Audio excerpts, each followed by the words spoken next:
long before the days of Steph Curry and LeBron James, well before the dominance of Duncan and Kobe, and before Jordan, Magic, and Bird were taking the NBA to new heights, there were the early years of the league, loaded with pioneers, unsung heroes, and borderline mythological figures.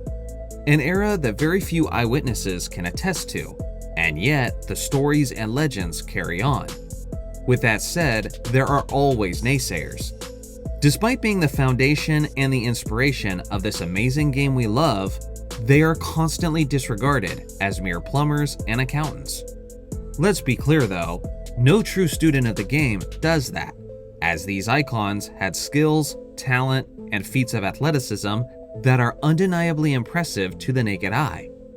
On this channel, and in this marathon of a video, we take time to appreciate the stars of the past, to celebrate the people who enabled this sport to become the global behemoth that it is today, and hopefully, in the process, the basketball community gains at least a little bit more appreciation for the ones that deserve it the most.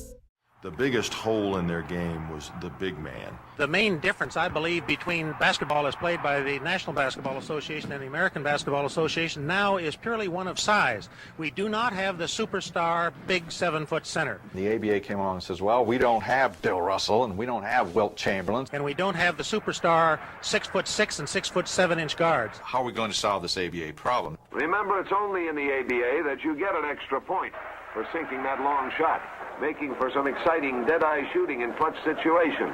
Move the ball, take the break. I mean, there were many a time coming down the floor, Slick would be yelling at me, take the three, Billy, pull up and shoot the three. The ABA feels that this extra incentive to shoot from farther out causes the defense to open up. That opened up the defenses, so now you could drive from the wings and get under the defenses, and there was more action. Create a more exciting game for the fans. Give the team that's behind an opportunity to close the gap quickly with long three-point shots. Gives the little man more of a chance to balance up his value in the game compared to the big man. The ABA soon became a shooter's paradise. Among the best were Kentucky's Darrell Carrier and Billy Keller of the Indiana Pacers. But the master of the three-point shot was the league's all-time leading scorer, Louis Dampier, who played all 9 seasons with the Kentucky Colonels. I shot 500 one year, or maybe more, and hit almost 200 a couple years in a row. We would come down on a 2-on-1 fast break. He's running to the corner to shoot a 3 on a 2-on-1 fast break. Now, when you see that for the first time, and you're a purist, you're not very happy with his shot selection. As things currently stand, LeBron James is the NBA's all-time leading scorer, and he only continues to build his lead on this list. As you all know, this is a very celebrated honor, and it has been for quite a few decades at this point. But a fun trivia question is, who is the ABA's all-time leading scorer? You know, the league that was the main competitor of the NBA throughout most of the 1970s, that was known for its flair and freestyle. It's none other than the 6-foot sniper Louis Dampier, who accumulated a total of 13,726 points in his 9-year career in the ABA. Obviously, this guy was a flat-out bucket getter for Kentucky, but he was so much more than just that. Many basketball historians see this legend as the first true perimeter shooter of basketball history. It's one thing to be a guy who can make three-point shots in the 1970s, but what this guy was doing specifically was truly ahead of its time, and it isn't appreciated nearly enough. Throughout the NBA in the 1980s and the 1990s, three-point shooters were mostly just spot-up guys. Yet somehow, before all of that, there was Louis Dampier, shooting transition threes galore in the 1970s. His second season in the ABA was in 1969, and that year, he averaged about 25 points, 6 assists, and 4 rebounds, while leading the league in three-pointers made. Now here's the craziest part. That season, he was shooting a whopping 7.1 three-point attempts per game, and was making 36% of them. There wasn't a single season in ABA history where the average team was attempting that many three-point attempts per game. He was literally chucking up more three-point attempts per night than entire squads during his era. The league average three-point percentage never reached 30%, which should give you an idea of how much Louis stood out by attempting that many downtown shots while hitting an elite 36%. For goodness sake, for the first decade of the NBA having the three-point line, entire teams weren't even averaging that many attempts. I'm not trying to be annoying with this redundancy, but I'm just trying to get the point across of how truly ahead of his time he actually was. Like if you took Steph Curry back in time and dropped him in the 1970s cold turkey, he'd play the game like Louis Dampier did. In his third year, he would raise his scoring to 26 points per game while hitting the same three-point percentage and again leading the ABA in attempts. He also finished 6th overall in the ABA's MVP voting that year. Let's be real, this guy was just born in the wrong era, because not only was he a superstar talent, not only was he the all-time leading scorer, and not only was he a pioneer for elite perimeter shooting, but he was also an incredible passer with elite court vision. He got as high as 6.5 assists per game in 1973. But Louis was also perceived as a clutch player who usually took his game to the next level in the postseason.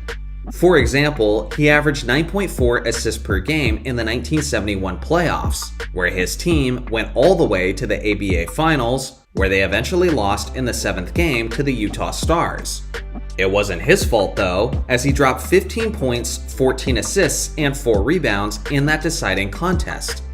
As I alluded to earlier, he was almost always performing at his best when it mattered the most. He led the playoffs in three-point shooting percentage in 5 separate seasons of his career, and in 4 of those seasons, he was shooting greater than 45% from three-point distance. After losing in the ABA Finals in 1971 and in 1973, they finally broke through and won the championship in 1975. And in that 7-game series, he was nearly automatic, as he was hitting 55% of his shots and 43% of his three-point shots. After the merger in 1976, he did actually play in the NBA for a few seasons with the San Antonio Spurs. But unfortunately, he was in the twilight of his career at that point, and the NBA hadn't introduced the three-point line to their league yet, which limited his impact as an aging role player. All things considered, he's a Basketball Hall of Famer who should be regularly celebrated for his impact and influence on the sport. But sadly, I think one of the main reasons he never gets his due credit is because the NBA doesn't honor ABA stats and accolades on their all-time lists, meaning his legacy has basically been ignored ever since his retirement. With that being said, I want you to know that he exists, so that at the very least, our small corner of the internet can give him the attention he deserves. And at the end of the day, the truth is that he was very unique for his era, and was truly a special talent regardless of the era that you place him in.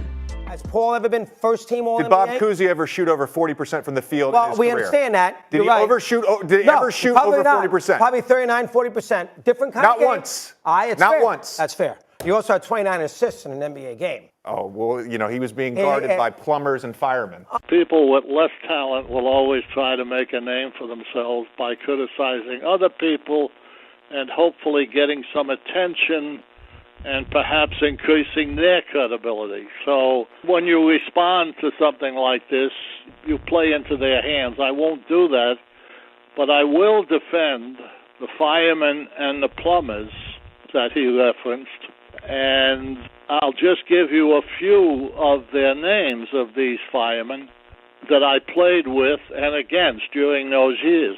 How about Bill Russell, the aforementioned, not too bad a player. Wilt Chamberlain, remember that guy? He wasn't bad. I recall. I guess he must have fought fires as well, but in any event, Wilt Chamberlain, still the best, in my judgment, small forward that ever played the game. A guy named Elgin Baylor.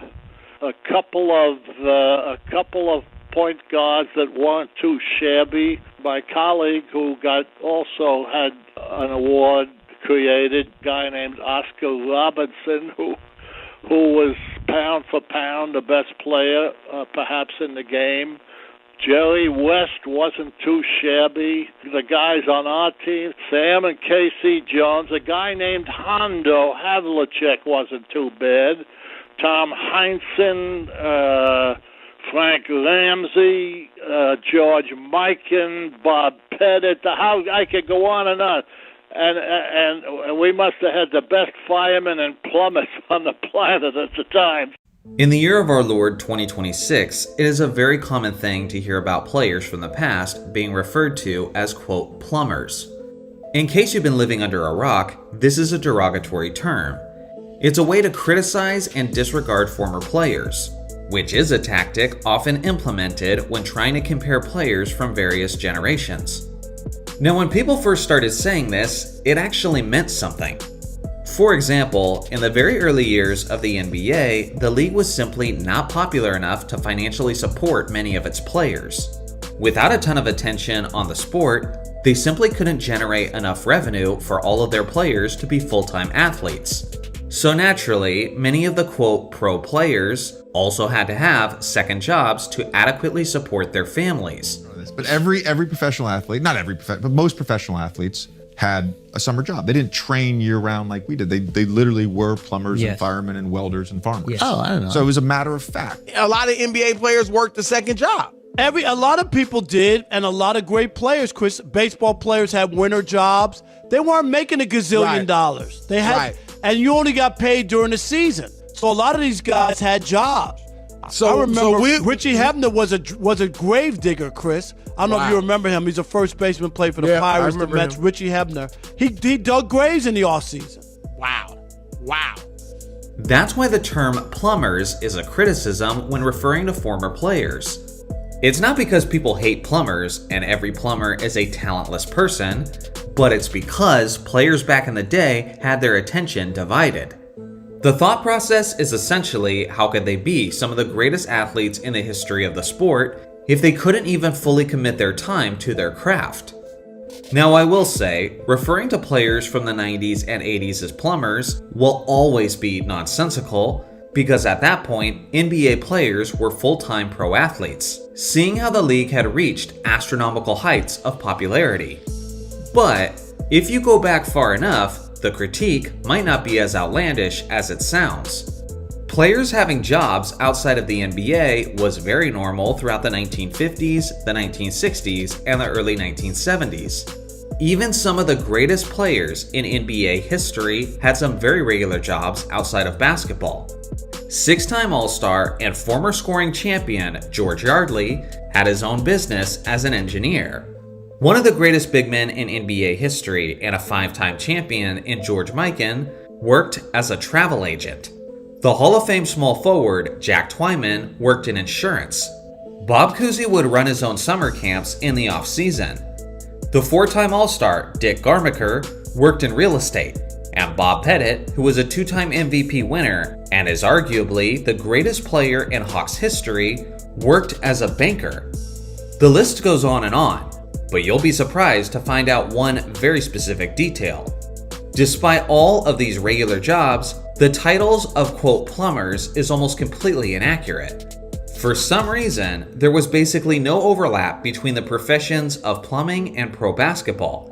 And yet for some reason, these former greats have been called plumbers more so than any other trade.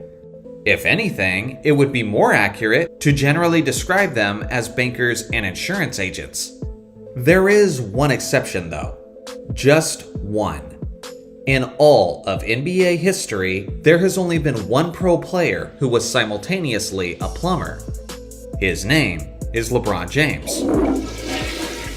Just kidding. His name is actually Norman Stanley Glick, also known as Normie Glick. This 6'7" forward had a very efficient NBA career, as he shot 100% from the field over the course of his playing days. Or rather, his playing day. He played just one game with the Lakers in 1949, took one shot, made it, and finished the night with a stat line of 2 points, 0 assists, and 1 personal foul. That was the only pro basketball game that he would ever play, as Lakers management seemed to believe that he didn't have what it took to play in the league. Interestingly enough, the Lakers did go on to win the championship that year, meaning that if this happened in today's league, he would have been awarded with a championship ring for his modest efforts. As tragic as it is, not only do people think that plumbers couldn't cut it in today's game, but apparently they couldn't cut it in the early years of the NBA either. Regardless, the legacy of this plumber lives on for decades afterwards, as people incorrectly apply his reputation and skill set to other players from his era and eras afterwards. So what do you guys think? Have people gotten carried away with the plumber's critiques? Or is it a valid take?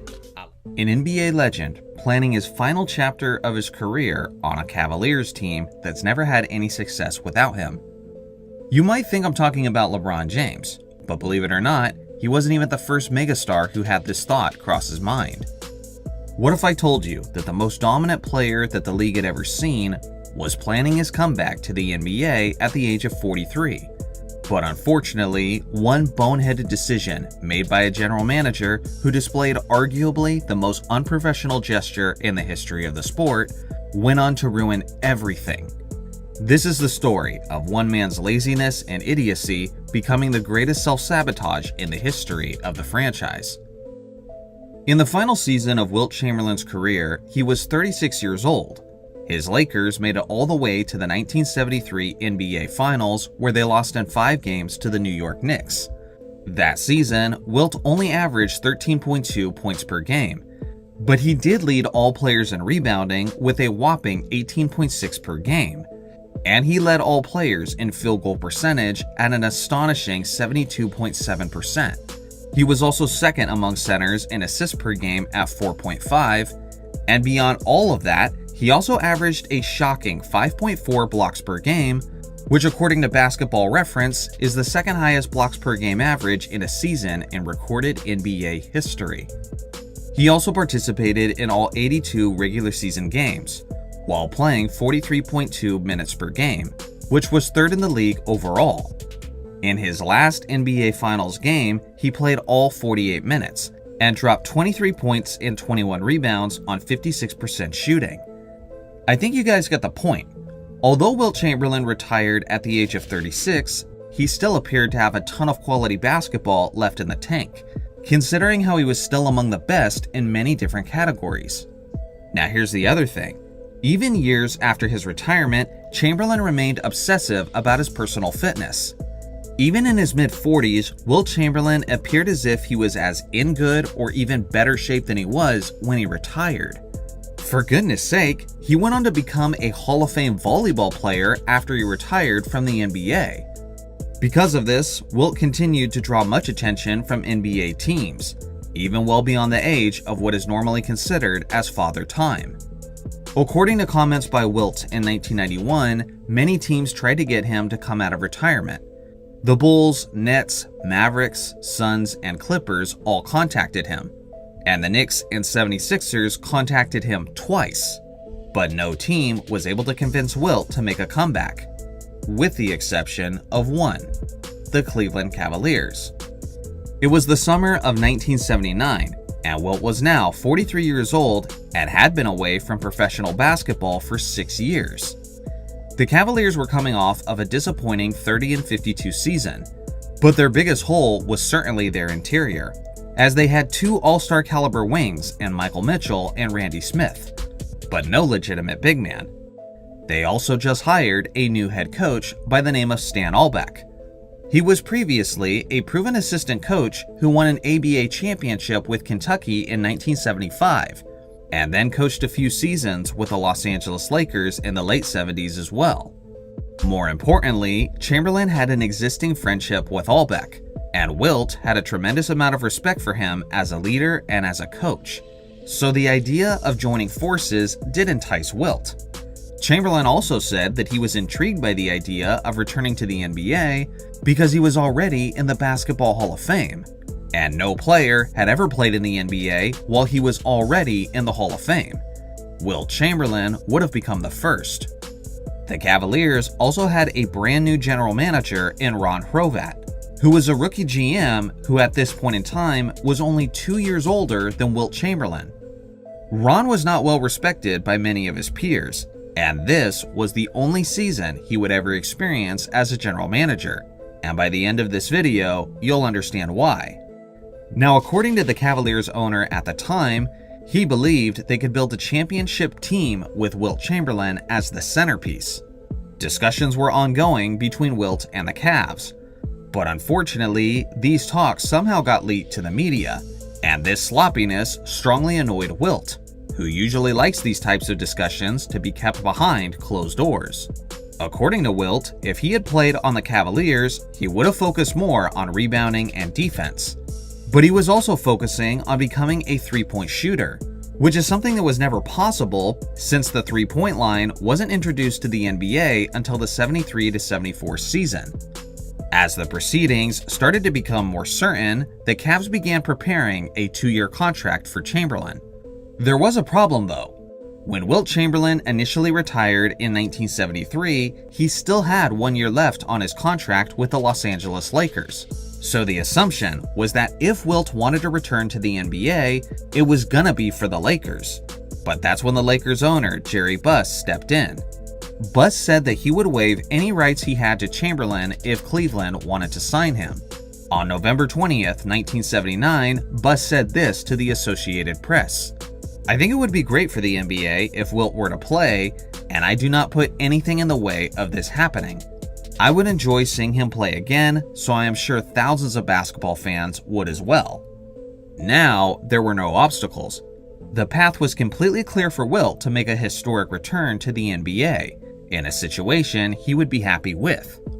In November of 1979, Wilt had a 3-hour meeting with the Cavaliers' upper management, which was soon followed up by a phone call. Afterwards, Cavs management said they were very confident Wilt was going to sign very soon. But the Cavs found the worst moment to be sloppy yet again. After some time, they were waiting to receive confirmation from Chamberlain, and were growing impatient. The Cavaliers sent their rookie general manager, Ron Horvat, to hand-deliver Wilt Chamberlain's contract to his home in Bel Air, California. But the thing is, Wilt wasn't home. So then Ron decided to stick the contract in the fence by the gate of Wilt's estate. A while later, when Chamberlain got home, he saw a bunch of papers blown all over his front lawn.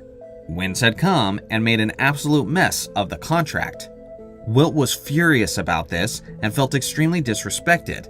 He then called his friend and Cavaliers head coach, Stan Albeck, and told him, "Forget it. I can't play for a team that handles this business like that." And just like that, all of the anticipation of Wilt Chamberlain's return to the NBA ended on the spot. This was an incredibly tragic outcome for the course of NBA history, because if Wilt Chamberlain had actually played for the Cavaliers in the 1979 to 1980 season, then we would have seen him competing against Magic Johnson and Larry Bird as the first and only active Hall of Fame player in NBA history. Beyond that, even without Wilt, the 1980 Cavs did improve by 7 wins over the previous season, and bolstered the 3rd highest scoring offense in the entire league. Unfortunately, they were one of the worst defensive teams and rebounding teams in the entire league as well. So one can only imagine how impactful Wilt's defense and rebounding would have been for that squad that desperately needed it. We'll never know what Wilt Chamberlain in his mid-40s could have achieved in the NBA. Would he and the Cavs have lived up to the expectations and brought home a championship for Cleveland long before LeBron ever did? Let me know your thoughts in the comment section below. So first, let's start with our subject. In the 1961-62 season, Wilt Chamberlain was 25 years old and was in his 3rd season in the NBA. He finished as the MVP runner-up this year as he averaged a mind-blowing 50.4 points, 25.7 rebounds, and 2.4 assists on 50.6% shooting. It's really unfortunate that blocks and steals were not officially tracked until 1973, because I'm sure those numbers would have been monstrous as well. A couple things to consider is the fact that he played an average of 48.5 minutes per game, which are more than the amount of minutes that are in a regulation length game, which was only possible because of all the overtime games he participated in that year. Outside of one regular season game where he had been ejected, Wilt played every single minute of every single game of the 1961 to 1962 season. Beyond that, he also averaged an NBA record 17 free throw attempts per game. Now, Wilt wasn't shy about getting his shots up. That season, he attempted a jaw-dropping 39.5 shots per game. For some perspective, LeBron James is the NBA's all-time leading scorer, and in the entirety of his 22-year NBA career, he has never had a single game where he attempted at least 39 shots. And again, Wilt averaged 39.5. With this Herculean effort, Wilt led his Philadelphia Warriors to a 49-31 record. Now, although he was the focal point of the offense, contrary to popular belief, he wasn't completely on his own. He had two all-star teammates in Paul Arizin and Tom Gola. 3 of his teammates averaged double-digit shot attempts per game. But with that being said, if you combined the Warriors' second, third, and fourth scoring options, they still barely eclipsed the amount of shots that Wilt was attempting on his own. So with that in mind, even if you give Wilt a competent supporting cast, he's still going to get an absurd amount of shots up. Now let's look at some of the aspects that made the 1962 season so unique on a league-wide level. For one, the pace of play was utterly insane. Teams were running the fast break so often that it made the 80s Showtime Lakers look slow by comparison. In this modern NBA, teams are averaging 117.1 points per game on 89.2 shots per game. In the 61 to 62 season, teams were averaging a similar 118.8 points per game, but on a far greater 107.7 shot attempts a night. This might look puzzling at first, but it makes sense because field goal percentages are higher in the modern league, meaning more of those shots are going in, and 37 of those shots are three-point attempts, compared to 0 in 1962 due to the fact that the three-point line didn't even exist in the NBA yet. These are numbers that do not benefit Wilt in the modern game, because I highly doubt that he would be a three-point shooter, and there's 20 less shots being taken per team, meaning that's certainly going to take out a major chunk of his scoring. Now, as far as Wilt's offensive game on an individual level, how does that translate to the modern NBA? Well, I believe quite well. Contrary to popular belief, Wilt was not always a brute, punishing physical force like Shaquille O'Neal was. Now sure, Chamberlain had moments where he simply overpowered guys, but he also had a lot more grace and finesse to his game. For one, Wilt had a nearly unstoppable fadeaway jumper. With his borderline Olympian leaping ability, and with his 7'1" stature and a 7'8" wingspan, it was nearly impossible to block his shot, as he could get a good look at will. Add in his tremendous finger roll, his physical strength, and even his court vision that kept defenses honest, and my conclusion is that there's simply no center in today's NBA that could stop this guy from getting his. Now, one of the biggest questions about Wilt's scoring in the modern NBA is how many minutes is he playing per game? Well, obviously, this is one of the biggest factors in determining what kind of numbers he would be putting up. For example, Michael Jordan averaged 37.1 points per game in 1987, and Wilt Chamberlain averaged 50.4 points in 1962. But if you put both of those players' averages in a per 36-minute stat line, now suddenly it goes from a 13-point gap to a 4-point gap. Now, I often hear people assume that Wilt would play less minutes in the modern NBA, given how everyone is so conscious of health and protecting their star players. The thing is, although stars played more minutes in generations past, it's not like Wilt was doing something that was common in that era.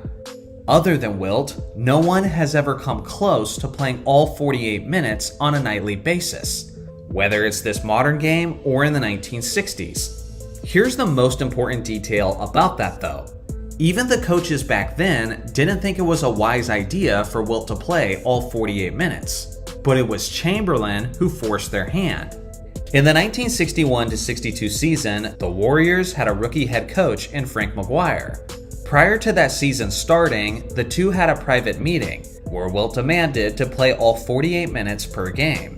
And who was going to tell the best individual player in the league otherwise? Players run this modern NBA, and if Wilt could force his will then I absolutely believe he could force his will now. And to be honest, I think it would be even easier for him to play that many minutes in this modern NBA.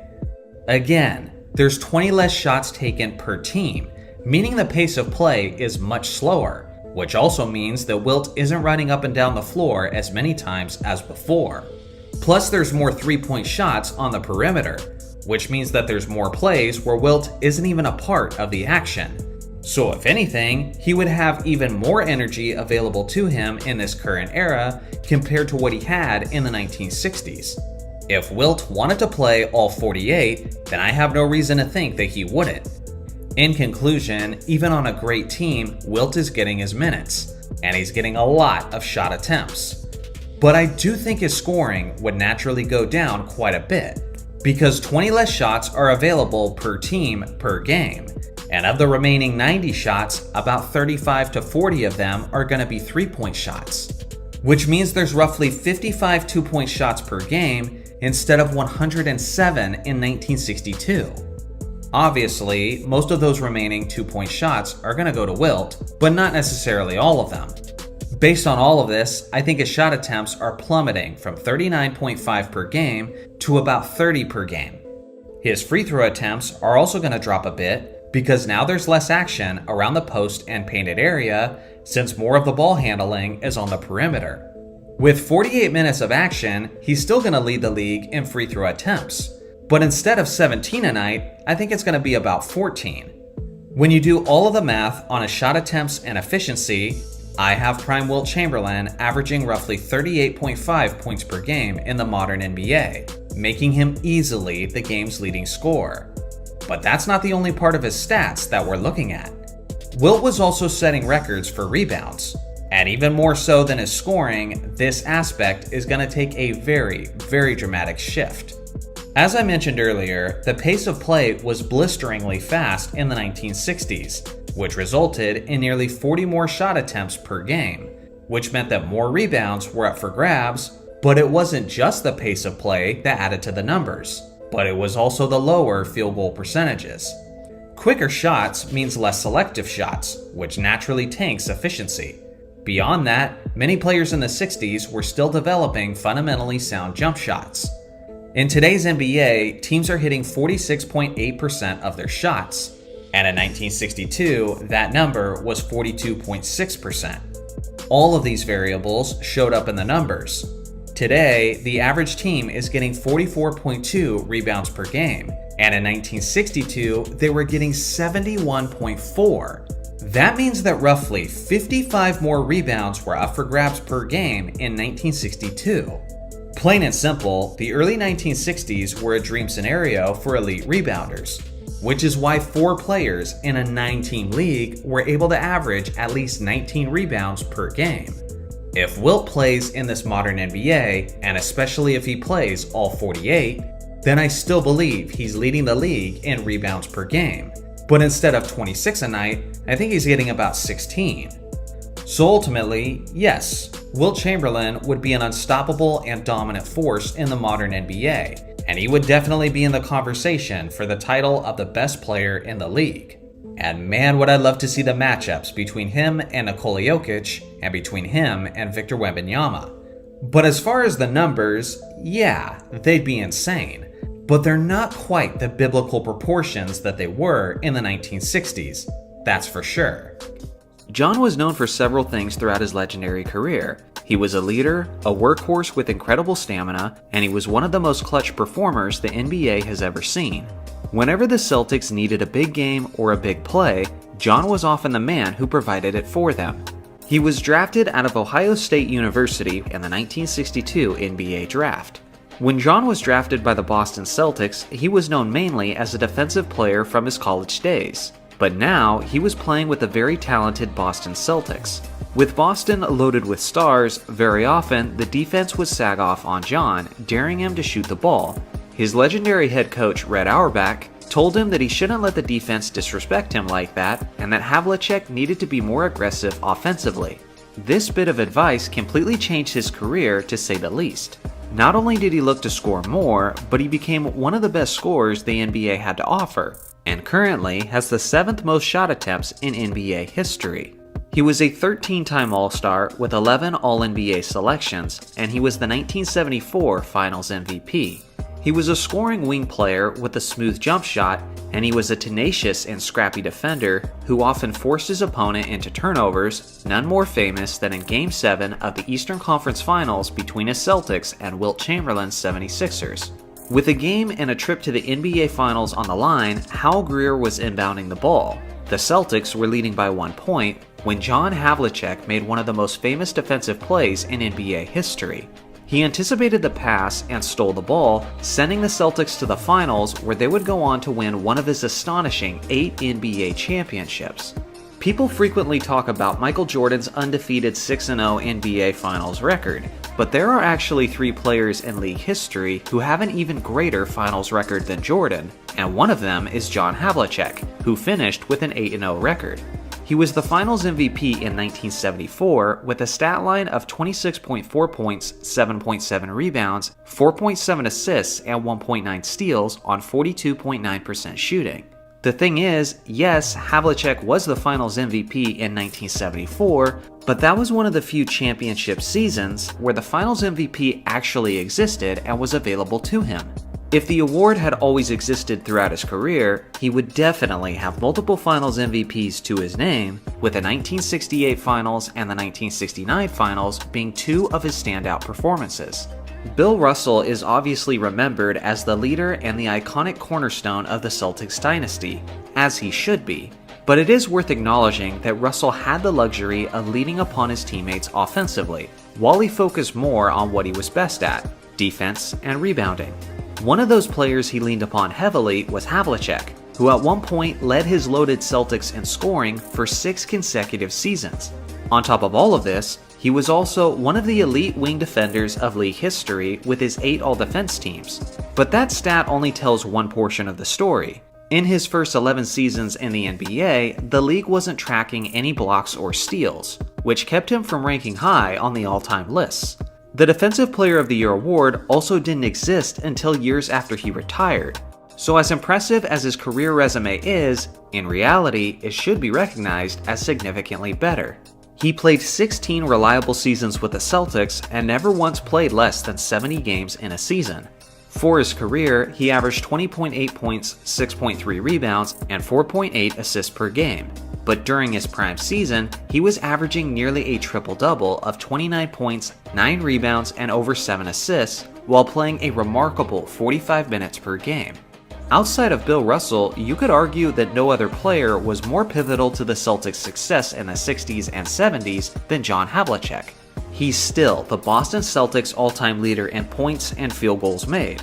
He's second in assists and 5th in rebounds. He's ranked 4th all-time behind Kobe Bryant, Dirk Nowitzki, and Tim Duncan in points scored by a player who spent his entire career with one franchise. Havlicek was one of 10 players in NBA history to make at least 8 All-NBA teams and 8 All-Defensive teams. The other 9 are Tim Duncan, Kobe Bryant, Kareem Abdul-Jabbar, Hakeem Olajuwon, Michael Jordan, David Robinson, Kevin Garnett, Gary Payton, and Chris Paul. That's some pretty legendary company. On top of all of this, John was known as a wonderful teammate and human being. In a statement released by the Celtics organization shortly after his passing, they said, "His defining traits as a player were his relentless hustle and wholehearted commitment to team over self. He was extraordinarily thoughtful and generous, both on a personal level and for those in need, as illustrated by his commitment to raising money for the Genesis Foundation for Children for over 3 decades through his fishing tournament. John was kind, considerate, humble, and gracious. He was a champion in every sense." John Hondo Havlicek will be remembered in NBA history as a terrific ambassador of the game and as the quintessential Boston Celtic. When we take a moment to look back at the greats of the game, we notice several pillars of the sport who were able to achieve things that seem almost impossible by today's standards, like Wilt Chamberlain's 100-point game, his 50 points per game average, and even his mind-blowing quintuple-double. But one area that stands out specifically was the way these giants of the game were able to dominate the boards to an extent that is difficult to comprehend. Wilt Chamberlain once had a streak of 12 seasons where he averaged at least 20 rebounds per game, while Bill Russell had a streak of 10 seasons with at least 20 rebounds per game. Since the late 1960s, no one else has averaged 20 rebounds per game. Not Dennis Rodman, not Moses Malone, not Andre Drummond or Dwight Howard. Absolutely no one. Wilt once got 55 rebounds in a single game, and no one in the last 50 years plus has ever got as many as 40 rebounds. Russell once got 40 rebounds in a deciding 7th game of the NBA Finals. The NBA record for the most rebounds in a single season is by Chamberlain in 1961, when he pulled down a total of 2,149 rebounds. He also owns the 2nd spot, the 3rd, the 4th, 5th, 6th, and 7th spot on that list. Between Russell and Chamberlain combined, they own 19 of the top 20 spots on the NBA's all-time rebounds list. I think you guys get the point. Chamberlain and Russell dominated the boards to an extent that made them seem like demigods, and comparing other great rebounders of the game to them seems laughable to even suggest. But just why exactly were these two legendary rebounders so broken? Was it all about their skills and talent alone? Or was there other key contributing factors that elevated them to astronomical heights? Today, I'll do my best to answer that as we analyze the players, the eras, and the rules that could have played a factor in this scenario. First off, let's take a look at the attributes of the two players who had a stranglehold on rebounding, Chamberlain and Russell. Not only were these two players massive, Chamberlain standing at 7 foot 1 inches tall and Russell at 6'10", but they were both insanely athletic, even by modern big man standards. Both Chamberlain and Russell competed as track and field athletes in college. Not only did they compete, but they were both elite in this area, especially when it comes to the high jump competition. At the University of Kansas, Wilt won the Big 8 championship a total of 3 times, reaching upwards of 50 inches on the high jump. As incredible as his leaping ability was, Russell's may have been even more impressive, as in 1956, Russell was ranked as the 2nd highest leaper in the United States, and as the 7th highest leaper in the entire world. During the West Coast relays, Russell even went as far as tying the famous Olympian Charlie Dumas. Dumas later went on to win the gold medal and be crowned as the greatest leaper in the entire world. So now that we've established their size and athleticism, let's delve into some of the perceptions of their NBA competition. Many modern basketball fans often criticize the competition of that era, claiming that players like Bill Russell and Wilt Chamberlain took advantage of the undersized competition. Let me put this as frankly as I can. This is completely and utterly false. It's a common misconception based on low information fans who perpetuate this narrative, mostly due to their lack of research. The average height of an NBA player in 2022 is 6 foot 6 inches tall. The average height of the NBA player in 1962 is 6 foot 5 inches tall. But you also have to consider that most players were measured with their shoes off back in the 60s. So if there is in fact a difference, it's extremely insignificant. But that's just the average player. How about we look more specifically at the center position? I spent way too much time crunching these numbers myself, and the average height of the NBA center in 2022 is 6 foot 10 inches tall.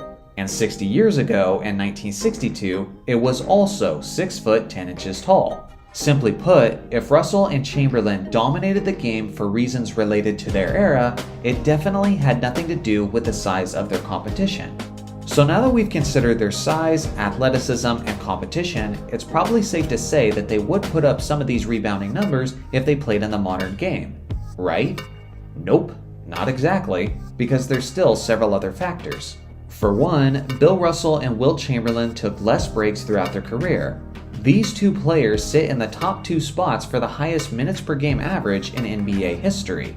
Wilt with a career average of 45.8 minutes and Bill at 42.3 minutes. To put that in perspective, the current 2022 leader in minutes per game is Fred VanVleet, and he's only playing 38.6 minutes a night. When Wilt averaged 25.7 rebounds in 1962, he played every single minute he possibly could have, as he averaged 48.5 minutes per game that season. Obviously, more time on the court is going to boost your numbers all around, but it's also worth appreciating the amount of stamina and dedication that it takes to be on the floor for that long, especially on a night-to-night basis.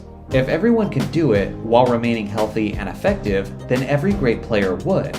Russell and Chamberlain are just the two guys who could actually pull that off. Although Chamberlain and Russell were clearly the most dominant rebounders of their era, they simply weren't the only players putting up goofy rebounding numbers compared to today's standards. Almost every big man in the 60s was. Of the highest rebound seasons in NBA history, the top 25 spots are all owned by players who played in the 1960s. That's not a coincidence, that's a trend. Many 90s basketball fans would say that Dennis Rodman is the greatest rebounder they've ever seen. And at his very best, Rodman averaged 18.7 rebounds per game in 1992. In the 1962 season alone, 4 players averaged more rebounds per game than Dennis Rodman did at his very best. The general rebounding numbers were significantly higher for centers in the 1960s, and there's several reasons for this. For one, the three-point line did not exist yet. Some of you hoopers have heard your coach say this term: long shots equals long rebounds. Due to the basketball hitting the iron harder when it's a shot from a greater distance, more rebounds are being acquired at the perimeter, which is a big reason why you're seeing many guards average much more rebounds than the position usually averaged in years past. Russell and Chamberlain basically never had to deal with these perimeter rebounds, since the three-point line did not exist in the years they played. With a lack of the three-point line, more shots were taken close to the basket, which meant more rebounds were easily within their reach. This isn't just pertaining to Russell and Wilt, but it naturally boosted the rebounding totals of the center position as a whole. Second is the fact that the pace of play was much faster in the 1960s, which means more possessions, which equals more shot attempts, which also means more opportunities to get rebounds. Just how impactful was that pace of play? Well, consider this stat. In this current 2022 season, teams are averaging 88 shot attempts per game, and in 1962, teams were averaging 107.7 shot attempts per game. That's for each team in the game, which means that each basketball game in the 1960s had nearly 40 more shots taken each night compared to what modern fans are used to. If roughly half of those shots are missed, then that's around 20 more rebounds that were up for grabs each night. But that's also if we assume that field goal percentages are about the same in the 60s, and they definitely were not. The third reason why rebounding was higher in the 60s was the fact that the league was, by and large, not as efficient shooting the basketball, as the jump shot was still early in its evolution. Today, teams are shooting about 46% from the field. In the 80s, they shot generally around 48% from the field, and in the 60s, it got as low as 41% from the field. Faster play, more shots, and less makes is a recipe for a massive rebounding advantage for 60s players. In this modern year in the NBA, teams are averaging about 44.8 rebounds a game. 60 years ago, they were averaging 71.4. That's basically the equivalent of making 2-point shots worth 3 points and making 3-point shots worth 4 points, and then acting surprised when more players are having 40-point games. So in conclusion, if someone asks you if Chamberlain and Russell were able to get all of those rebounds because of how good they were, or if it was because of the era they played in, the appropriate answer is simply yes. The NBA in the 1960s featured some of the most legendary basketball players to ever live.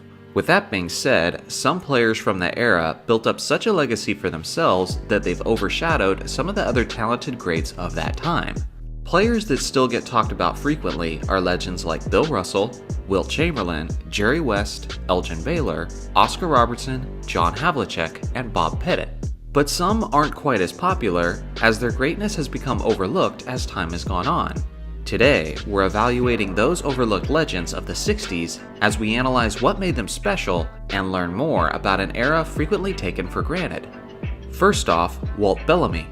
He was a strong 6'11" center who played for numerous franchises throughout his career. He was incredibly athletic, very quick, and a quality mid-range shooter, especially for a big man. As an elite scorer and rebounder, he broke out into the league as an immediate superstar. Just how good was he as a rookie? Well, let me put it this way. If it wasn't for Wilt Chamberlain, you could make a legitimate argument that Walt Bellamy had the greatest rookie season in NBA history. In his debut season with the Chicago Packers, he averaged 31.6 points, 19 rebounds, and 2.7 assists on a league-leading 51.9% from the field. When people say that Wilt Chamberlain and Bill Russell didn't have much competition at the position, remember that not only did they have to play each other, but they had to match up against Walt Bellamy 10 times a season, not even including the playoffs. He never broke through and won an NBA championship, but he was the 1962 Rookie of the Year, made 4 All-Star teams, and is an NBA Hall of Famer. Second is Nate Thurmond. This man is one of the most underrated big men of league history, as the 6'11 center was drafted in the 1963 draft by the San Francisco Warriors. He was built like a tank, which helped him dominate the boards. During a 4-season stretch, he averaged over 20 rebounds per game, yet didn't win any rebounding titles due to Chamberlain and Russell hogging all of them. He was a consistent 20-20 player while also locking down big men defensively, as he made a total of 5 all-defense teams during his career. He was an all-around force on the court, and nothing may better prove that than this next point. In the history of the NBA, only a total of 4 players have achieved the rare quadruple-double, and Nate Thurmond is one of them. He did it in 1974 as a member of the Chicago Bulls, when he dropped 22 points, 14 rebounds, 13 assists, and 12 blocks on 67% shooting. The thing is, blocks and steals were not a recorded stat until the 1973-74 season, which means that Thurmond spent the first 10 seasons of his career without his blocks and steals being tracked. By the time he officially achieved the quadruple-double, it was well after his prime years, so it's quite likely that this was a feat that Thurmond did several times. Not only is he underrated, but he's consistently disrespected, being frequently referred to as a plumber that Wilt Chamberlain and Bill Russell took advantage of. I'm not sure how many of you young viewers have had a plumber show up to your home, but I have, and they're not 6'11", and they don't look like this. Next is Jack Twyman. Jack was a 6'6" small forward who began his career in 1955 as a member of the Royals, and he remained with the Royals until his retirement in 1966. Twyman was an incredibly efficient scorer, as he led the league in field goal percentage in 1958, which is a feat that's normally achieved by centers. He was an elite perimeter shooter who probably could have benefited from a 3-point line. Even without the line, his scoring reached as high as 31.2 in 1960. Although he is in the Hall of Fame, his legacy goes under the radar mostly due to the fact that he's almost always played with a below-average supporting cast, and didn't do much winning as a result. Fourth up is Jerry Lucas. The 6'8" power forward was one of the greatest rebounding forwards of league history, as he averaged over 19 boards per game over the course of his first 6 seasons in the league. He was also incredibly efficient, shooting 49.9% from the field over the course of his career, which is way more efficient than it sounds, considering the fact that he did it in the 1960s when shooting percentages were generally much lower league-wide. Lucas is a Hall of Famer, a 7-time All-Star, a 5-time All-NBA player, a Rookie of the Year winner, and he won the NBA championship as a role player with the historically great 1973 New York Knicks. Next is Hal Greer. Greer is one of Wilt Chamberlain's greatest teammates that you rarely hear about. The 6'2" shooting guard was a great ball handler and had one of the purest and fundamentally sound jump shots of the 1960s. He loved to play in transition and was a solid finisher around the rim as well. He was a 10-time All-Star, made 7 All-NBA teams, and he was the second best player on the 1967 Philadelphia 76ers, who won 68 games in the regular season and went on to win the NBA championship. In those finals, it wasn't Chamberlain who was the leading scorer, but it was actually Hal Greer, who put up 26 points, 8 rebounds, and 6.2 assists in a 6-game series. Although most basketball fans, including myself, believe that Bill Russell had more help than Wilt Chamberlain, it would be extremely disrespectful to Hal Greer to suggest that Chamberlain didn't have a significant amount of help. Next up is Lenny Wilkens. Wilkens is probably most commonly known for his great coaching career, but he was a fantastic player as well. The 6'1" point guard was known for being an artist with the basketball, as he had a unique ability to finish around the basket, and he was one of the best distributors in the league, as he was consistently among the game's league leaders in assists per game. He got as high as 22.4 points per game and 9.6 assists per game. He never won the NBA championship, but he did help his St. Louis Hawks reach the NBA Finals in 1961, where they were defeated by Bill Russell's Celtics. In total, he made 9 All-Star teams and is a member of the Basketball Hall of Fame. Lastly is Sam Jones, Bailey Howell, and Tommy Heinsohn. These 3 are underrated Celtics legends, and the great Bill Russell wouldn't be anywhere close to his 11 rings if it wasn't for them. Although he was a legend with a GOAT-worthy resume, Russell was rarely the best offensive player on his own team, and he had the luxury of focusing his game on his defense and rebounding, while guys like Sam Jones, Tom Heinsohn, and Bailey Howell did the heavy lifting offensively. Sam Jones was a 6'4" shooting guard who won 10 championships as a member of the Boston Celtics. He could get hot quickly, and he loved his baseline jumpers. He led his Celtics in scoring in 5 separate seasons, and they won the championship in 4 of those seasons, including the 1965 season where he averaged 25.9 points on 45.2% shooting. Tommy Heinsohn and Bailey Howell were both power forwards, who were similar in their skill set and production. Heinsohn held down the position for the Celtics from 1956 to 1964, and he poured in 19.2 points over that stretch. Bailey took over where he left off and held down the power forward spot from 1966 to 1970, putting in 18 points and 8.4 rebounds on 48% shooting over that stretch. When you consider all of the tremendous weapons the Celtics had throughout that decade, it comes as no surprise that they were able to win so many championships. About Oscar Robertson, you're talking about the quintessential triple-double. Oscar was smooth, he was strong, he had a back-end move where he'd back you down into the paint. You couldn't stop him. Oscar Robertson is the best basketball player I ever played against. I mean, he had no weakness. When I look back in my career, he's the greatest player I ever played against, period. People don't understand how dominant a player he was, especially in his younger years. If he had played now with a three-point shot, who knows what he would have done. Oscar Palmer Robertson. Most of you know who this legend of NBA history is. The first player to ever average a triple-double over the course of a season, and still just one of only 2 players to ever accomplish the feat. But many people nowadays struggle to grasp the skill and legacy of Oscar. Was he just a selfish stat patter? Was he just a pretty good player who took advantage of a less advanced era? He also doesn't have many recognizably iconic highlights. All of these questions and unknowns make it difficult for many NBA fans to put his talent in perspective and figure out where he ranks among the greatest players of all time. That's where this video comes in, as we're diving into the career and evaluating the legacy of the man known as the Big O.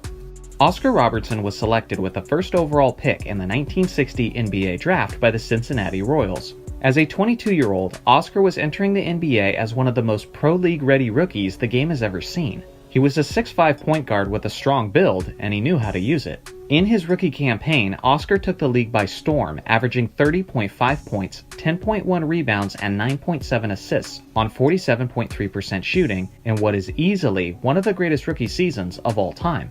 It pretty much goes without saying that he was that year's Rookie of the Year winner.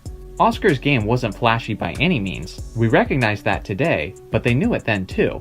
There were certainly more exciting styles among his peers at the point guard position, but Oscar preferred a more patient and methodical approach, which doesn't translate to the most awe-inspiring highlights 60 years later. But it was effective, and that's what mattered. Many times, Oscar would simply back down his opponents and score from the post, using his IQ and his reliable jump shot. Scoring was just one of his many gifts, though. Another area he dominated was on the boards, as he used his anticipation and low center of gravity to secure his high rebounding numbers. Oscar's rebounding is a skill of his that I don't think he gets enough credit for, and there's several reasons for this. For one, in recent videos on this channel, we've talked about how rebounding numbers were inflated in the 1960s. The pace of play was faster at the time, which meant more shot attempts, and more shot attempts equals more rebounds. Not only that, but the league as a whole didn't shoot as efficiently back then, which means even more rebounds. That's why there were usually a handful of players averaging near 20 rebounds per game in that era. With that being said, you'd still be wrong to simply disregard Oscar's elite rebounding abilities, because although it was normal for players to get incredibly high rebounding numbers in that era,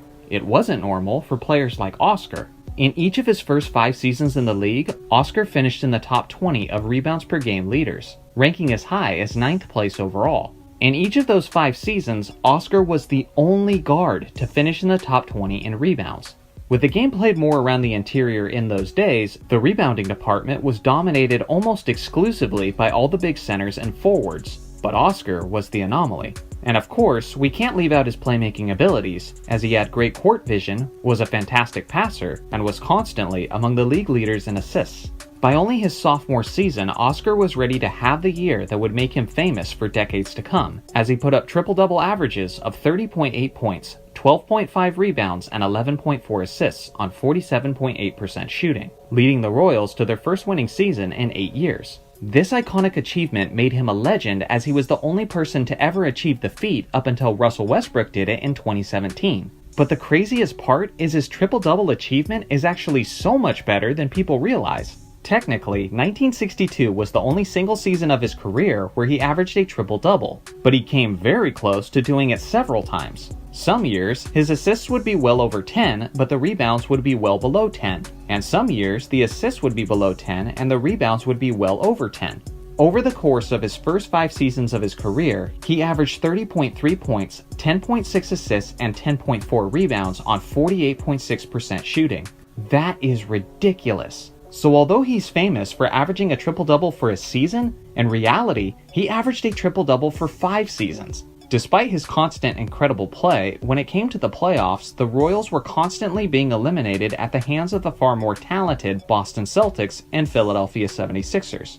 This ongoing theme of putting up monstrous numbers just to lose in the playoffs started to build some negative narratives about Oscar as a player, whether they were deserved or not. Some were starting to say that he had a selfish style, and that he was too ball dominant, and that he needed to be more comfortable in a free-flowing offense where he isn't calling all the shots. Although he remained extremely productive for years, with all of these narratives and stigmas going on, and with plenty of tension in the locker room for a number of reasons, the relationship between him and the Royals began to sour, and eventually he was traded to the Milwaukee Bucks. At this point, this was basically the best thing that could have happened to an aging Oscar Robertson, because after being with a mediocre supporting cast for years, in Milwaukee, he would be joining a young and dominant Lou Alcindor, before he became Kareem Abdul-Jabbar. The combination of the 23-year-old Lou Alcindor in the interior and the 32-year-old Oscar orchestrating from the perimeter was a tandem that was ready to dominate the basketball world, and that's exactly what they did. At one point, the Bucks won 20 straight games, which was an NBA record at the time. They finished the regular season with a 66-16 record, while bolstering the league's best offense and the best defense. Although Oscar's numbers had significantly dipped now that he was sharing the floor with Alcindor, it was a sacrifice he was more than happy to make in order to win, and they kept doing that into the postseason. They crushed the Warriors in 5 games, crushed the Lakers in 5 games, and then swept the Baltimore Bullets in the NBA Finals, with Oscar putting up 23, 9, and 5 on 52% shooting. He had finally won that elusive championship, cementing his already impressive NBA legacy. Looking at the totality of his career, he made 11 All-NBA teams, he was a 12-time All-Star, and he was the 1964 League MVP. When it comes to the respect he gets among his contemporaries, it was basically as high as it gets. But amongst the community of NBA fans, he's not quite appreciated to the same extent, and that's a tragedy. He might not have the flashiest game, he might not be dunking from the free throw line, but at the end of the day, he got it done. Let me know in the comments section if Oscar Robertson cracks your list of the 10 greatest players of all time. Thanks. Richard Francis Dennis Berry III. One of the great legends of NBA and ABA history, who doesn't quite get the recognition his talent deserves. Berry is one of those players whose legacy suffers from the fact that he spent large portions of his career in both the NBA and the ABA. By the end of his career, he had many accolades and had accumulated many statistics. But when you split those totals between 2 different leagues, they tend to not stand out as much and are rarely brought up. But in order to fully appreciate the greatness of the world's greatest granny shot shooter, we have to start our evaluation at the beginning of his professional career. Berry was drafted with the 2nd overall pick in the 1965 NBA draft by the San Francisco Warriors. The 21-year-old 6'7" small forward was immediately ready to live up to the high expectations. He had many skills, as he was a fantastic finisher around the rim and also a jump shooting sniper. The most iconic part of his game was his underhand free throw shooting. Other than the fact that this is a very rare shooting form, Berry's free throw shooting was famous for the fact that he was one of the most efficient shooters to ever do it, as he shot 89.3% over the course of his career, which is the 7th greatest of all time on the NBA/ABA list. In that rookie campaign, Berry put up numbers of 25.7 points, 10.6 rebounds, and 2.2 assists on 44% shooting. which was good enough to win the Rookie of the Year award. With this incredible debut season, he led the Warriors to more than double their win total from the previous season, going from only 17 wins to 35 wins, which was a great improvement, but still came up short of the playoffs. His second season would be a monumental leap forward, not just for Barry, but for the entire team as well. In a sense, Barry had statistically the most offensively dominant season from a forward in NBA history. That season, he averaged a massive 35.6 points, 9.2 rebounds, and 3.6 assists on 45% shooting. This was only his sophomore season in the league as a 22-year-old, and his 35.6 scoring average is still the 8th highest average for a season in NBA history. The only players to ever average more points in a single season was Wilt Chamberlain, Michael Jordan, and James Harden. Behind this incredible charge of Barry, the Warriors won 44 games to earn a playoff berth. In the playoffs, they swept the Lakers in the first round, they beat the St. Louis Hawks in the second round in 6 games, and then in the NBA Finals, they pushed the 68-win Philadelphia 76ers to 6 games before being eliminated. In that final series, Barry put up monstrous averages of 40.8 points, 8.8 rebounds, and 3.3 assists, including an epic 55-point and 12-rebound performance in Game 5. By the end of his second year, the sky was the limit for Rick, but that's when his career would start to get kind of weird and controversial.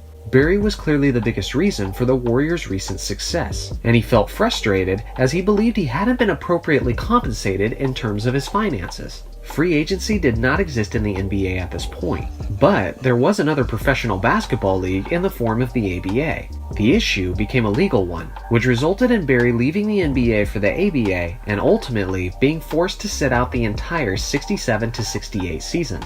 Although some recognized Barry's move as one where he was simply pursuing what he was worth, there were also plenty of people who now saw him as a selfish, money-hungry player. When he finally returned to action as a 24-year-old, he was a member of the Oakland Oaks, and it appeared as if he hadn't missed a beat. The Oaks made several big additions that year, and the team launched to 60 wins after winning only 22 the previous season. Unfortunately, Barry wasn't there for much of it. In the 35 games he played that year, he averaged 34 points, 9.4 rebounds, and 3.9 assists on 51% shooting. But nearly midway through the regular season, Barry collided with another player and tore ligaments in his left knee, and his season was over. From this point on, knee problems would be something that Barry would have to push through. As I mentioned earlier, the Oaks had a great team all around, not just Barry, and the team still went on to win the ABA championship even with arguably their best player out. Despite the team's success, the Oaks were still the less popular Bay Area basketball team behind the NBA's Warriors. So the Oaks owner sold the franchise, which was then relocated to Washington, D.C., where they became the Washington Caps. Once again, Barry was not thrilled about this situation, and for a while, he refused to report to the team, even going as far as saying, if I wanted to go to Washington, I'd run for president. Eventually, he was forced to join the team, where he then continued to put up his usual solid numbers. In the playoffs, they pushed the Denver Rockets to 7 games, and Rick averaged 40.1 points over the course of the series. But ultimately, despite a 52-point performance in Game 7, Barry and the Caps were still eliminated.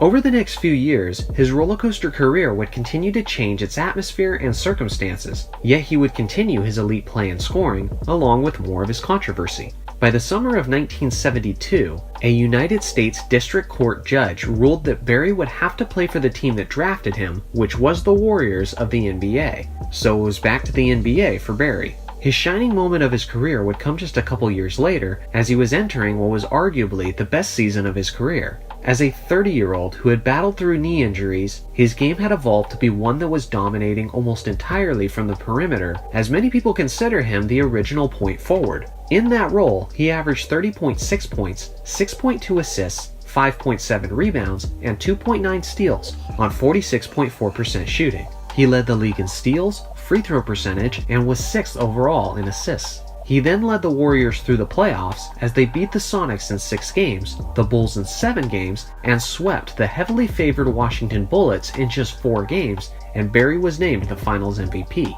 The champions headed into the next season as the favorites to win it all once again, and they appeared as if they were poised to do just that, as they won a league-best 59 games that regular season. But as usual, every triumphant moment from Barry is surrounded with drama.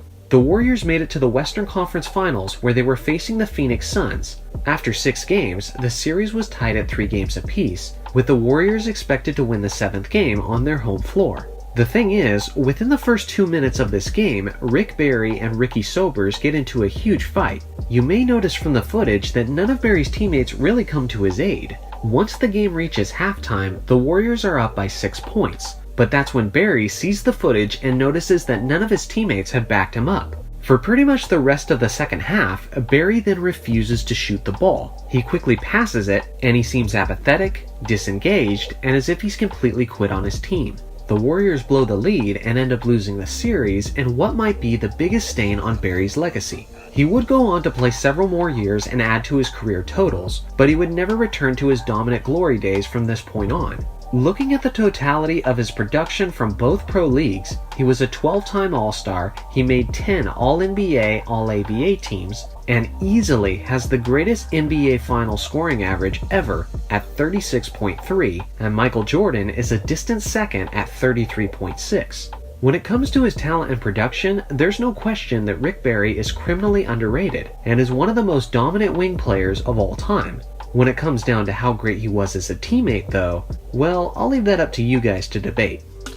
When we look back at the rich history of the NBA, you'll see that there was almost always a dynasty present in each decade that helped define that era.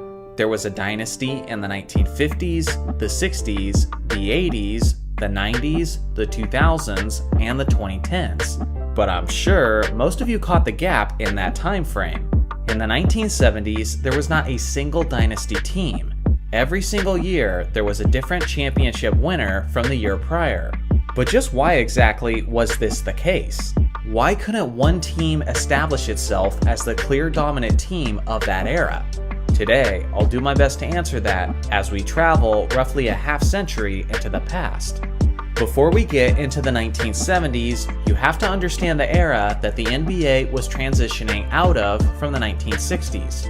At the very end of that decade, Bill Russell had reached the end of his career and was then retiring in 1969 as an 11-time NBA champion. His Celtics had a stranglehold on the league during his playing days, as they won 11 championships in a span of 13 years, including a whopping 8 straight.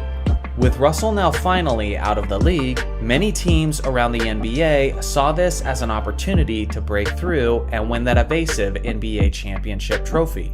The Celtics would obviously take time to acclimate after the giant void that was left by Russell's retirement, but with a young remaining superstar in John Havlicek, it wouldn't take them terribly long to rebuild a title contender once again.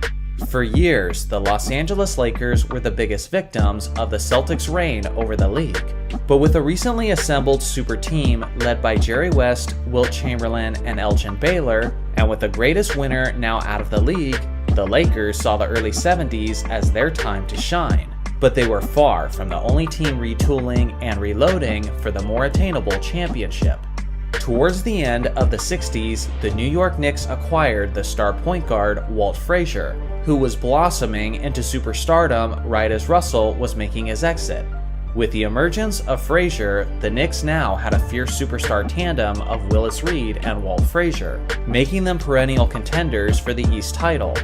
Then there was the Milwaukee Bucks, who in 1969 drafted simply the greatest college basketball player of all time, Kareem Abdul-Jabbar, who was then known as Lou Alcindor.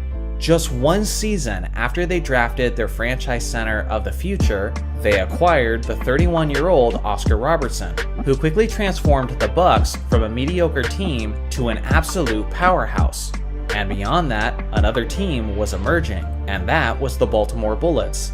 With excellent draft selections in back-to-back seasons, they acquired future Hall of Famers Earl Monroe and Wes Unseld.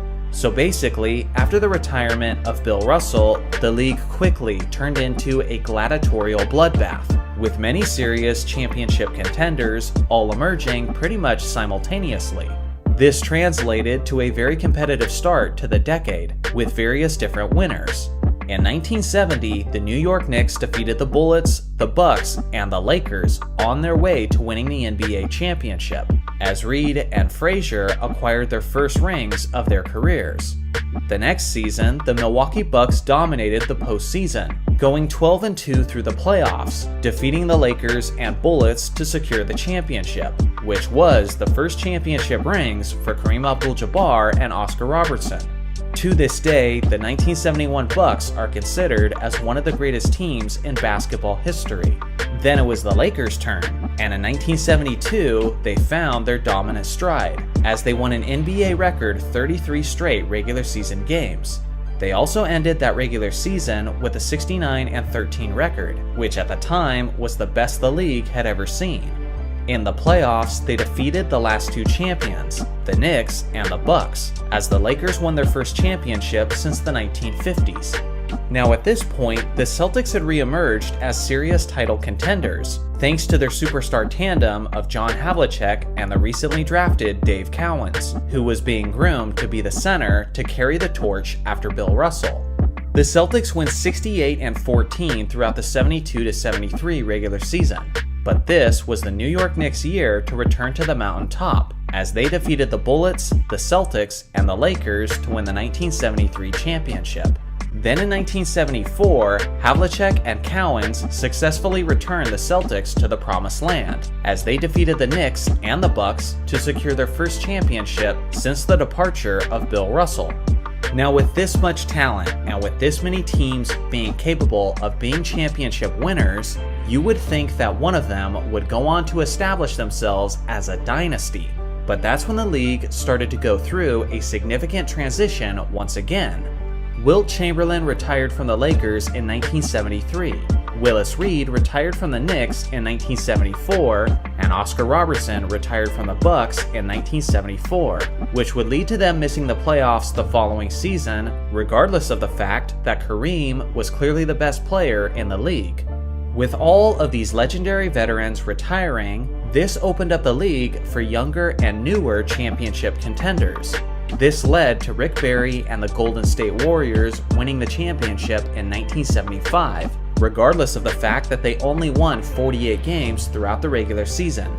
In 1976, the Celtics won the championship again, winning their second title in 3 years, appearing as if they were on the verge of becoming a dynasty. But the thing is, John Havlicek was now in his late 30s, and was on a steady decline as he quickly approached his retirement. Along with that, Kareem Abdul-Jabbar had been traded from the Milwaukee Bucks, because he felt that the Midwest culture didn't fit his needs. The Lakers team that he was traded to was actually a pretty awful rebuilding squad, after the retirements of Jerry West and Wilt Chamberlain. Because of this, Kareem was essentially removed from the championship picture for the foreseeable future, naturally stopping him from being the dynasty leader of the 70s. Later on, everything suddenly got more competitive for everyone in the league, because in August of 1976, the NBA merged together with the ABA League. Essentially, the NBA retained its name while acquiring 4 ABA organizations and the ABA's players across the league. The 4 teams were the New York Nets, the Denver Nuggets, the Indiana Pacers, and the San Antonio Spurs. A perfect example of the tougher competition was the fact that teams like the defending champion Boston Celtics were now getting eliminated from the 1977 playoffs by the Philadelphia 76ers, who were led by a player who was acquired from the ABA, Julius Erving. Although the 76ers did go on to lose in the finals in 7 games to the Portland Trail Blazers. The Blazers won the 1977 championship, led by their all-time great center, Bill Walton.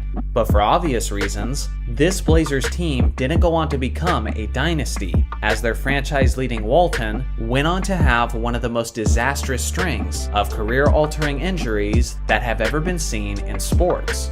With Walton's injuries taking the Blazers out of the picture in 1978, the Washington Bullets finally broke through and won the NBA championship, led by their veteran stars of Wes Unseld, Elvin Hayes, and Bobby Dandridge.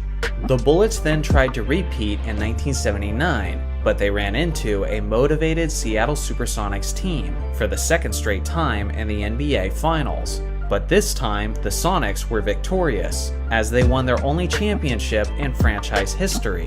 And then, in the 1979 NBA Draft, the rivalry of the future took formation, as Magic Johnson and Larry Bird began their rookie seasons in 1979 with the Lakers and Celtics, ushering in the new era and the dynasty teams of the 1980s.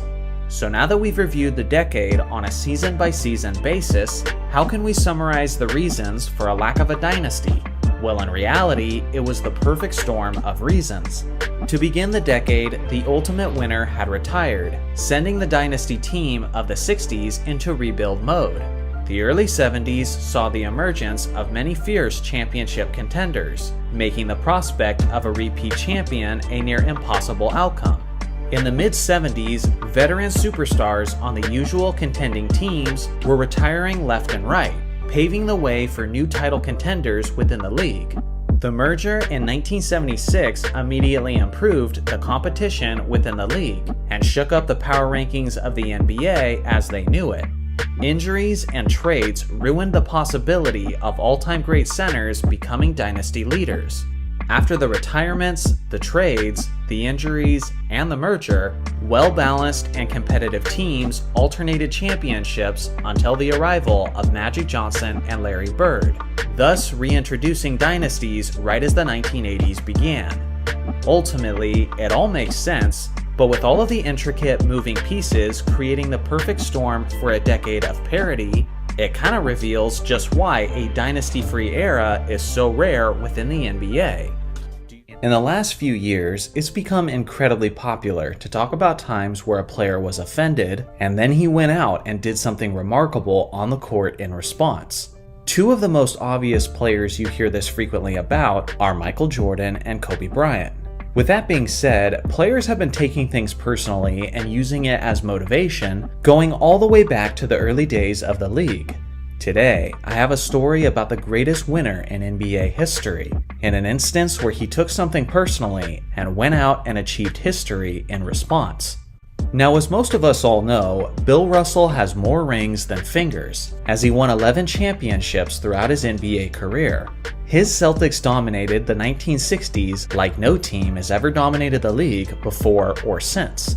At one point, Boston had won 8 consecutive NBA titles, as they became the model of excellence within the game of basketball.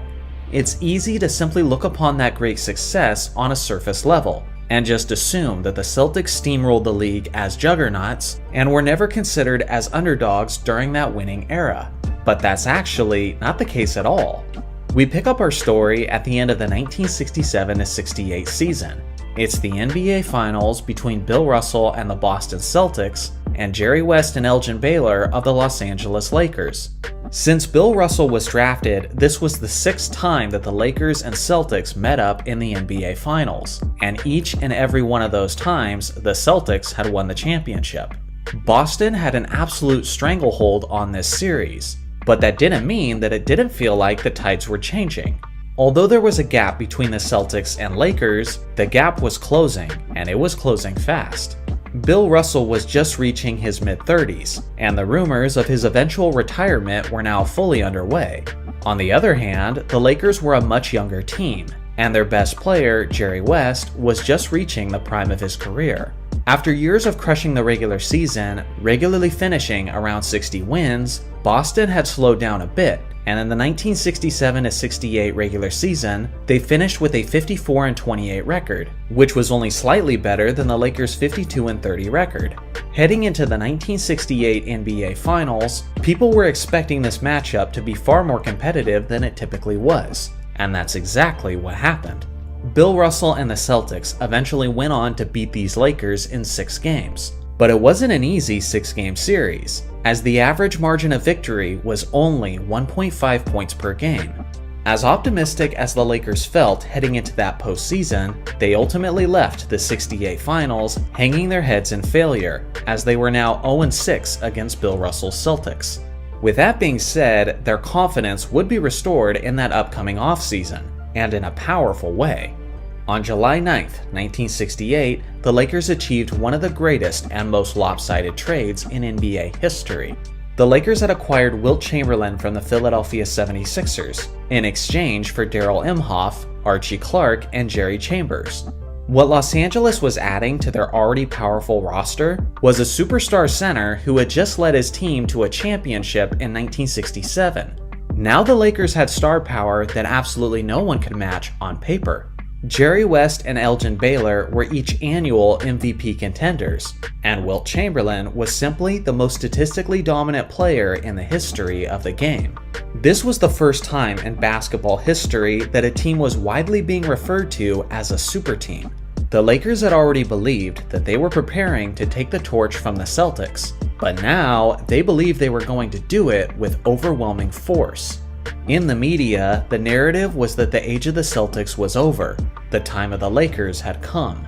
The hype was intense, as Los Angeles packed out their first preseason game with an attendance of 12,443 fans, which at the time was the largest basketball crowd that the city of Los Angeles had ever seen. Energized by their new superstar and by their resurrected confidence, the Lakers dominated the regular season, finishing with the best record in the Western Conference. On the other hand, the Boston Celtics were beginning to show their age, and were struggling to a greater extent than they were accustomed to. They finished the regular season with only a 48-34 record, which was the only time during the decade that they finished below 50 wins. At this point in basketball history, only 8 teams made it to the NBA playoffs, which means that these 4th-seeded Celtics barely made the cut. Heading into these playoffs, it appeared to be clear to everyone that the super team Lakers were the team to beat. Despite their mediocre regular season showing, the Celtics hit the switch in the playoffs, tapping into their experience and maturity, as they defeated the 55-win 76ers in 5 games, and then they defeated the 54-win Knicks in 6 games. This set up yet another epic finals matchup between the historic rivals, the Lakers and the Celtics. Now before this, the Lakers and Celtics had met up 6 times in the regular season, and the Lakers won 4 out of those 6 matchups, with the last victory for Los Angeles being a 35-point beatdown in Boston Garden, which took place roughly a week before the playoffs were set to begin. So not only did the Lakers have a better record, and not only were they clearly the more talented team on paper, but they had also been abusing the Celtics all season long.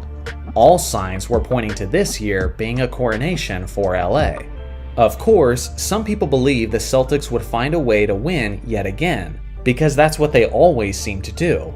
But all conventional evidence was pointing to the rise of a new power in the league. When the finals began, things proceeded to go exactly as expected, as the Lakers' Big Three dominated Game 1, scoring 92 points combined between their three-headed monster. After 2 games, the Lakers were in a commanding position, leading the series 2-0. With that being said, Bill Russell and John Havlicek always performed with elite desperation when their backs were against the wall. At the end of Game 6, Boston had successfully done the unthinkable and forced an improbable Game 7 in Los Angeles. Now here's the thing. Heading into Game 7, 3 games had been played in Los Angeles, and 3 games had been played in Boston. The Lakers had won all 3 games in LA, while the Celtics won all 3 games in Boston. With Game 7 being held in the Forum in Los Angeles, the Lakers had every reason to be extremely confident that they were going to win the championship and finally put an end to the Celtics' reign over the league. The one person who led that confident charge for the Lakers organization was the Lakers owner, Jack Kent Cooke. With supreme conviction that his team was going to win Game 7, Jack made celebration plans for as soon as the Lakers hypothetically won the game, and he made these plans public to everyone. Jack made sure that a flyer was placed on each and every spectator's seat prior to the game, and on the flyer it said, "When, not if, the Lakers win the title, balloons will be released from the rafters, the USC marching band will play Happy Days Are Here again, and broadcaster Chick Hearn will interview Elgin Baylor, Jerry West, and Wilt Chamberlain in that order." Now these balloons were being held in the rafters with a giant net, and printed onto each of these balloons was the words "World Champion Lakers." These balloons could be seen easily by everyone on the basketball court. Before tip-off, word reached the Celtics locker room about the Lakers' arrogant celebration plans. And obviously, as competitors, the Celtics players were extremely infuriated. And none of them were more angry than the Celtics leader, Bill Russell. During the pregame shoot-around, the Celtics could see the balloons as they were practicing. Soon afterwards, the star players met up at center court, which is customary prior to the start of a championship game. When Jerry West and Bill Russell came face to face with one another, Russell looked directly at him and said, "Those f***ing balloons are staying up there." The challenge had been made and the table was set. Tip-off took place, and what ensued was one of the greatest games in the history of the NBA. Jerry West did his part, putting up a 40-point triple-double. Wilt Chamberlain also showed up with a monstrous effort, but an untimely injury forced him to miss the final minutes of an extremely close contest.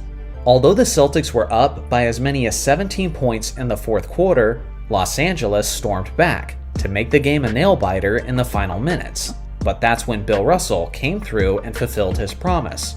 On the night, Russell had 6 points, 21 rebounds, and 6 assists. He led all Celtics players in minutes, rebounds, assists, and presumably blocks, as his key rebounds and defensive stops were the major difference maker down the stretch. When the buzzer sounded, the Celtics had done it yet again, as they defeated the Lakers for the 7th time in the NBA Finals. Bill Russell now had 11 championship rings, and this victory made him 10-0 in deciding 7th games. And, of course, those balloons did in fact stay up there. If there's one thing to learn from this video, is that you never, ever bet against Bill Russell in the NBA Finals, especially in a Game 7, regardless of the opposition and regardless of the odds. Recently, the NBA lost a legend who wasn't just a famous icon within the sport, but he was literally the unofficial logo of the game of basketball, Jerry Allen West. He was 86 years old and has been having a tremendous impact on the league longer than most of us have been alive. As a player, this 6'3" point guard / shooting guard was one of the greatest players of his generation and on both ends of the court. His style of play offensively was so ahead of his time in the 60s and early 70s, as he had a solid handle of the basketball and had a dangerous pull-up jumper that would have translated well to the modern NBA. He was teammates with the great Elgin Baylor in 12 out of his 14 seasons in the league, and as a dynamic duo, they both had unique impacts on their offense. The famous longtime Lakers commentator Chick Hearn referred to Baylor as Mr. Inside, while West was Mr. Outside. Jerry didn't have the luxury of playing in the three-point era since he retired in 1974 and the three-point line wasn't introduced to the league until 1979. One can only imagine how many points per game West would have averaged if many of his perimeter jumpers had counted as 3 points instead. Among players with completed careers, West has the 4th highest scoring average in NBA history at 27. He has the 5th highest playoff scoring average of all time at 29.1, and he has the 5th highest final scoring average of all time at 30.5. Every step as the season progressed, from the regular season to the playoffs to the finals, West became a much better scorer. This big game lethality is why he earned the famous nickname Mr. Clutch. There are many examples of that clutch gene being on display. One of those was in the 1965 NBA playoffs, where West's Lakers made it to the NBA Finals, where they were eventually defeated by the Boston Celtics. In that entire playoff run, West averaged 40.6 points per game, 6 rebounds, and 5 assists. Jerry played in 11 games in those playoffs, and with a minimum of 4 games played, that is the highest scoring average in a single postseason run in NBA history. Another example of his clutch gene was the 1969 NBA Finals, where West had arguably the greatest final series that the league had ever seen. In Game 1, he carried his Lakers to a clutch 2-point victory, where he efficiently dropped 53 points and 10 assists. He ended up scoring 40 points in 4 out of those 7 games. In the 7th and deciding game, he made history, as he dropped 42 points, 13 rebounds, and 12 assists. To this day, West is one of only 3 players to achieve the 40-point triple-double in the NBA Finals, and West is the only player to ever do it in a 7th game. He put up monstrous numbers over the course of that series, but unfortunately, West's Lakers lost in the 7th game by just 2 points. Regardless, his series-long performance was so legendary that he was named the Finals MVP, despite the fact that he played for the losing team. To this day, West is the only player to ever win the Finals MVP while playing for the losing side. Beyond being extremely productive in big games, West was basically automatic in the final few seconds, and his career was filled with game winners and buzzer beaters. None more famous than when he made this 60-foot shot in Game 3 of the 1970 NBA Finals as time expired, and this sent the game to overtime. At this point, you might be thinking that West was basically just a scorer, but you couldn't possibly be more incorrect. He was an elite passer, and especially in the second half of his career, he focused more of his game on his facilitating. In the 1971-72 season, the Lakers had a really talented group, with guys like Wilt Chamberlain, Gail Goodrich, and Jim McMillan as the supporting cast to West. Their brand new head coach was the Hall of Famer Bill Sharman, who actually competed against West in the past as a player for the Boston Celtics. Sharman wanted to run an up-tempo offense, and wanted West to spend more of his energy facilitating. As the floor general, Jerry led the 72 Lakers to a historic run, as he led the entire league in assists per game at 9.7, while also pouring in 26 points and 4 rebounds. West led the Lakers to the greatest winning streak in basketball history as they won a whopping 33 straight regular season games before finishing the season with a 69-13 record. With Jerry at the helm, the Lakers had a 12-3 record that postseason, as they won the NBA championship and solidified their case for the title of the greatest team in NBA history. With this ring, West had finally broken through and won that elusive championship, after years of falling to Bill Russell and the more talented Boston Celtics. In fact, West had a 1-8 NBA Finals record, which has led many modern fans to question the legitimacy of his Mr. Clutch nickname. But when you understand the context of his era, and the fact that the opposing Celtics were loaded with way more Hall of Famers, while West was still playing incredible in his losing performances, then it starts to make a bit more sense. Easily, the most underrated part of his game, though, was his all-time great defense. Jerry was known by his peers as a smothering defensive player, and was especially skilled at causing turnovers. Simply put, he was one of the greatest pickpockets in the history of the game, and he was one of the greatest shot-blocking guards that the game had ever seen as well. Unfortunately, he simply played in the wrong era for all of his defensive stats and accolades to be tracked. For one, blocks and steals were not officially tracked until the 1973-74 season, which just happened to be West's final year in the NBA at the age of 35. But in that farewell season, he averaged a stunning 2.6 steals and 0.7 blocks, and both of those were good enough to lead the league at his position.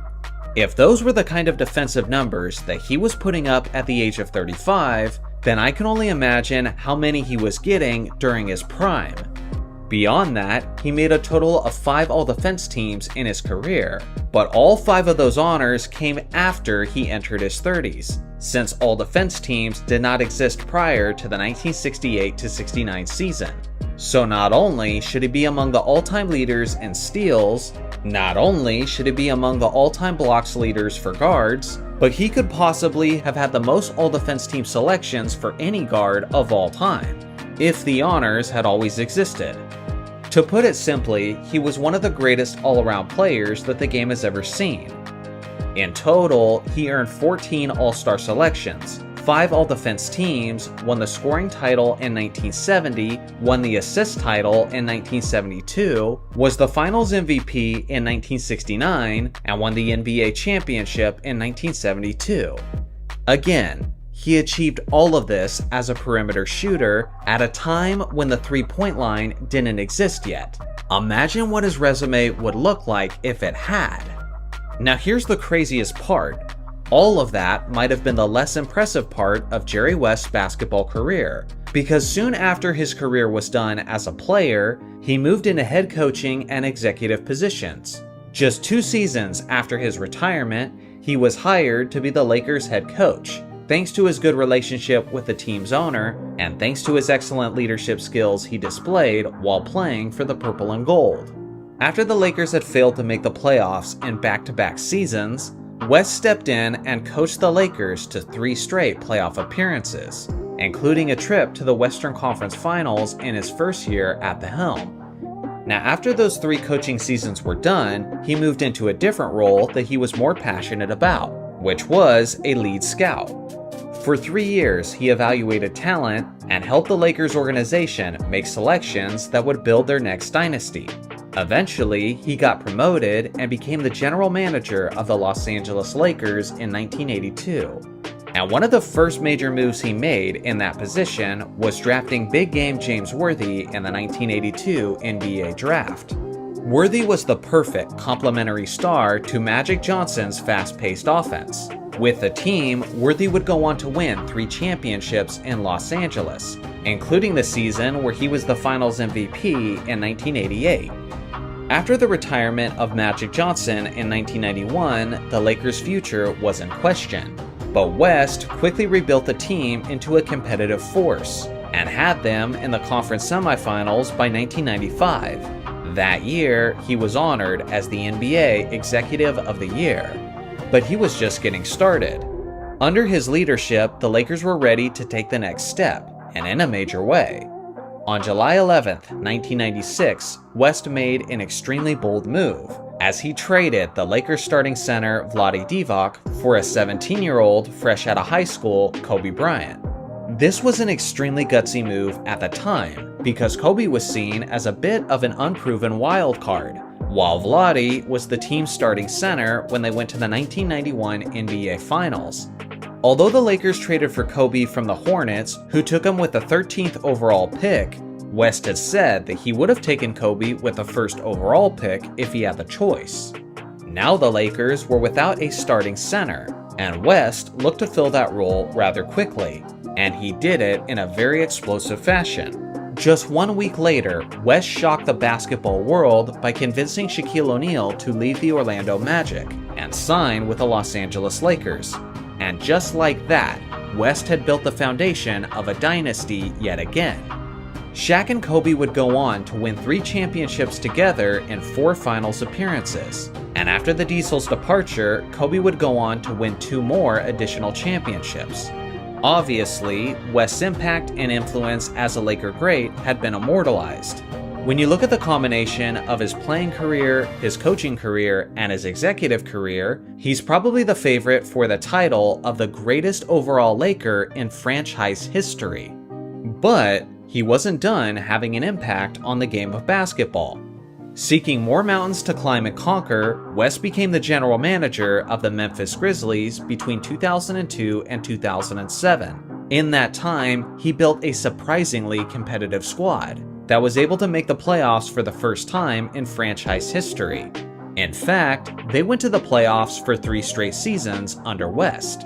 After a 4-year break, West joined the Golden State Warriors in 2011 as an executive board member and as a minority owner. He helped build the Dubs into yet another dynasty team. One of his more influential decisions came in 2014, when the Warriors were considering trading a young and upcoming Klay Thompson for a prime Kevin Love, who at the time was seen as one of the best bigs in the entire league. Jerry West was extremely opposed to his team trading Klay, and threatened to leave the organization if they made the deal. In light of this, the Warriors decided to keep Klay, and would go on to win 4 NBA championships for the Golden State Warriors. But that wasn't his only major contribution to the Dubs dynasty, as he was a major part of the recruitment pitch to sign Kevin Durant in 2016. After that, West was once again seeking yet another challenge, and decided to join the LA Clippers in 2017 as an executive board member and as a consultant. Although that team never became a dynasty under his watch, he did help them acquire lots of star power that translated into them being Western Conference contenders. In total, he won 1 championship as a player, and 8 championships as an executive. But in reality, he contributed to way more titles than just that. Looking at his full resume, we have to ask ourselves, has there ever been one person who's been more influential to shaping the NBA's history than Jerry West? Honestly, it would be hard for me to say yes. Sadly, the NBA lost one of the greatest basketball minds of all time, and although he unofficially became the logo because of his playing career, in reality, he's a symbol of the game of basketball for so many reasons beyond that. West was the embodiment of a competitive spirit. You'll never find anyone more passionate about the game of basketball. Even well into his 80s, he never stopped seeking new challenges. He never stopped finding new ways to win. In a way, he was everything that basketball lovers aspire to be. He was driven, he was relentless, he was passionate, he was team-focused, and above all, he was a winner, all the way up to the very end. As a lifelong Lakers fan, and as a basketball fan in general, thank you for everything, Jerry West. So many of our smiles, so many of our victories, and so many of our days rejoicing all go back to you. People may argue about who the logo should be for years to come, but for obvious reasons, you'll always be the logo to me. William Felton Russell, more commonly known as Bill Russell, is one of the most iconic legends of NBA history. He's widely recognized as the game's ultimate winner, as he has more championship rings than any other player of league history with a total of 11. Despite having more rings than fingers, Russell has significantly less hardware than he actually deserves, since he played in the NBA at a time when many accolades and awards had not yet been invented. Honors like the NBA's All-Defensive Teams, the Defensive Player of the Year award, and the Finals MVP did not exist throughout the vast majority of Bill Russell's career. He already has a dominant resume worthy of putting himself in the GOAT argument, but his incredible body of work only becomes tremendously more impressive once you consider the additional awards he likely would have accumulated if they had always been available. Today, we're taking a look at Russell's career and considering its magnificence when the additional accolades are applied to his legacy. First off, let's start by considering Russell's impact and reputation as a defensive player. Bill is respected and remembered for his elite rebounding, his clutch gene, and for his team-first approach. But above all else, Russell is revered for his tenacious and dominating presence on the defensive end, as many of his peers, fans, and basketball enthusiasts in general consider him as the greatest defensive player of NBA history. Unfortunately, the Defensive Player of the Year award did not exist until 1982, and blocks and steals were not an officially tracked stat until 1973, which means there is a lot of details that we don't know about his career defensively. But with that being said, there is a decent amount that we do know about what he achieved defensively. Bill played a total of 13 seasons in the NBA, and during that stretch, he led the NBA in defensive win shares in 11 out of those 13 seasons, in some instances even doubling the amount of defensive win shares as the closest competitor. At one point, he led the league in defensive win shares for an entire decade straight. Remember, this was in the same era when Wilt Chamberlain was also playing his prime basketball, and Russell still had a stranglehold on the league defensively. Wilt finished ahead of Bill in defensive win shares in only one season of his career, and more often than not, it wasn't even close in Russell's favor. Not only that, but his defensive presence in the paint was showing up in the results for his team as well, as Russell's Celtics finished as the NBA's #1 ranked defense in 12 out of his 13 seasons in the league. His defensive impact was so strong that his Celtics were able to win the NBA championship on 3 occasions, while simultaneously being the worst team in the league offensively, which they did in 1961, 1963, and 1964. No other team in league history has ever done that. The Celtics also had the best overall record in the entire NBA in 9 out of his 13 seasons. Remember, Bill Russell won 5 league MVP awards, which is the second most in NBA history, and he won those awards mostly as an acknowledgement of his supreme defense, despite being relatively limited offensively. So it's fair to ask, how many accolades do you think he would have got if they were exclusively about his defense? To put it simply, Russell would have absolutely dominated the Defensive Player of the Year award like no one else has in all of history. He played less than 69 games in only one of his 13 seasons, which means he was almost always eligible for the awards. Based on what we know, on the low end, he's winning as few as 8 Defensive Player of the Year awards, and on the high end, he's winning as many as 11. Either way, he's easily the all-time leader in Defensive Player of the Year's won, as the current record holder is a total of 4 shared by Dikembe Mutombo and Ben Wallace. Even on the low end, Bill would have at least double the amount of DPOYs compared to the closest defender of league history. He's also likely earning a first-team all-defensive spot in anywhere from 9 to 12 seasons of his career. Regardless of whether it's 9, 10, 11, or 12 selections, it's the most in NBA history. If this was all the case, I honestly believe that Bill Russell would stand out more defensively than Michael Jordan or Wilt Chamberlain do offensively, as there would be absolutely no argument about who the greatest defender to ever live was, and it would be laughable to even suggest otherwise. It's important to note that during Bill Russell's era, the awards were actually voted and decided by the players themselves and not by members of the media like it is today. This means that Russell's dominance defensively wasn't only the perception, but it was also the first-hand on-the-court experience of both his teammates and his opponents, which carries even more weight in my humble opinion. One common perception among players and fans of that generation is that Wilt Chamberlain wasn't always giving 100% effort and energy defensively, and would sometimes visibly take nights off when he wasn't feeling as motivated. This was never something that was a concern for Russell. On the contrary, Russell was known to be absolutely obsessive about competing, as he would sometimes build an anxious anticipation in the pregame to the point of vomiting.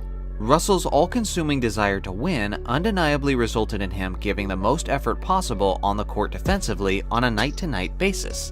Another crucial award that did not exist throughout Bill Russell's career was the Finals MVP, which is a pretty unfortunate detail for a guy who won 11 championship rings. Michael Jordan certainly has an argument, but Bill Russell may just be the ultimate clutch performer, as he has a perfect 10-0 record in deciding 7th games in the postseason, and he was ridiculously productive in those do-or-die games. The NBA Finals as a whole were not much different, as Russell had a knack for performing his best when games mattered most. I've researched all of his performances in the NBA Finals, and I definitely think he's winning the award in these finals. And he's possibly winning the award in these finals, which means that on the low end, he's winning as few as 7 finals MVPs, and on the high end, he's winning as many as 10 finals MVPs. Either way, it's the most in NBA history. Now that we've analyzed and broke down all of these factors, let's take a look at Russell's complete resume as it should be. With all of this hardware added to his resume, what do you think it does for his legacy and for his ranking on the NBA's all-time list? I'll just say simply that it would clearly do a lot. This man had nicknames like Goliath and the Record Book for a good reason. He regularly had all-around performances that resulted in video game stat lines. The only reason why they don't blow our minds when we hear them is because we've already heard them so many times. Now, concerning Wilt's greatest games, he has many, but some are so insane that they demand all the attention and overshadow the others as a result. Everyone knows about his 100 points in 1962, his incredible quintuple-double game, his 55-rebound game against Bill Russell, and even his 78-point and 43-rebound game against Elgin Baylor and the Lakers. The thing is, Wilt has some other incredible performances that if they were achieved by literally anyone else, they would be immortalized in basketball history. But because it was Wilt that did it, it was just seen as another night and has flown under the radar. Today, we're diving into some of those games as we appreciate the greatest games from Wilt that no one talks about. First off, January 13th, 1962. When Wilt Chamberlain's Philadelphia Warriors defeated Walt Bellamy and the Chicago Packers 135-117. Wilt played all 48 minutes and dropped a ridiculous 73 points and 36 rebounds on 60.4% shooting. Wilt clearly only had one thing on his mind this night, as he didn't record a single assist. January 25th, 1960, when Wilt Chamberlain's Philadelphia Warriors defeated the Detroit Pistons 127-117. This was Chamberlain's rookie season, and he was still in his early 20s. But despite being the new kid on the block, he still dominated on a historic level, with 58 points, 42 rebounds, and 4 assists on 58.5% shooting. His 58 points is still the most points ever scored by a rookie in a single game, and his 42 rebounds is also the most by a rookie, with the exception of 3 other nights that eclipsed this total during that same rookie season. On February 9, 1969, Wilt Chamberlain's Los Angeles Lakers defeated the Phoenix Suns as he poured in 66 points, 27 rebounds, and 4 assists. Incredibly, he made 29 out of his 35 shots, which is a field goal percentage of 82.9%. In terms of field goal percentage, this is still the most efficient scoring performance in NBA history by a player with at least 60 points. This remarkable performance came pretty late in his career, as it was not only his last 60-point game, but it was even his last 50-point game that he would ever have. On February 2, 1968, Wilt's 76ers defeated the Detroit Pistons 131-121, and he didn't just have a triple-double on this night, but he actually got 2 triple-doubles worth in the same game, as he put up 22 points, 25 rebounds, and 21 assists on 69.2% shooting. To this day, Wilt and Russell Westbrook are the only 2 players in league history to achieve the 20-20-20 triple-double. March 31st, 1967, Wilt's 76ers defeated Bill Russell and the Celtics in Game 1 of the Eastern Division Finals, 127-113. Bill Russell is commonly known for outshining Wilt Chamberlain in the postseason, but this was certainly not the case in 1967, as Wilt dropped an unofficial quadruple-double of 24 points, 32 rebounds, 13 assists, and 12 block shots on 69.2% shooting. His 12 block shots were tracked by the respected Harvey Pollack, years before the league made blocks an official stat. If this quadruple-double was recognized as an official achievement, then it would still stand today as the only quadruple-double in NBA playoff history. And the fact that it came against arguably the greatest defender ever only makes it more impressive. On February 24, 1967, Wilt's 76ers defeated the Baltimore Bullets 149-118. On this night, Wilt had one of the greatest triple-doubles of all time, as he dropped 42 points, 30 rebounds, and 10 assists on 100% shooting. Yup, you heard me correctly. He didn't miss any of his 18 shot attempts, which is the most shots ever taken without a miss. It's unfortunate that we don't have his blocks numbers from this game, otherwise this stupid stat line would look even stupider. October 23, 1965, Wilt's 76ers defeated the Detroit Pistons 120-103. It was another insanely efficient night for Wilt, as he unofficially dropped 53 points, 21 rebounds, 2 assists, and 15 blocks on 84% shooting.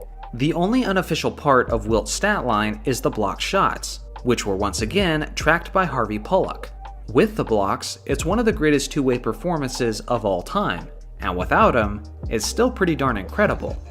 February 25, 1962. In the only loss on the list, Wilt's Warriors were defeated by the New York Knicks 149-135. On this evening, Chamberlain put up 67 points, 21 rebounds, and 1 assist on 65.8% shooting.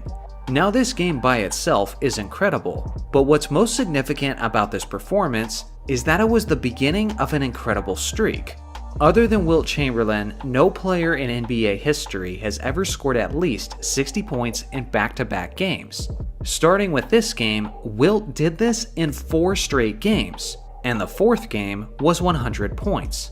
Unfortunately, Wilt really disappointed everyone when the streak ended in the 5th game, where he had an off night and scored only 58 points. The craziest part about this list is that there's so many games that didn't make the cut, and I could easily do a part 2 and a part 3.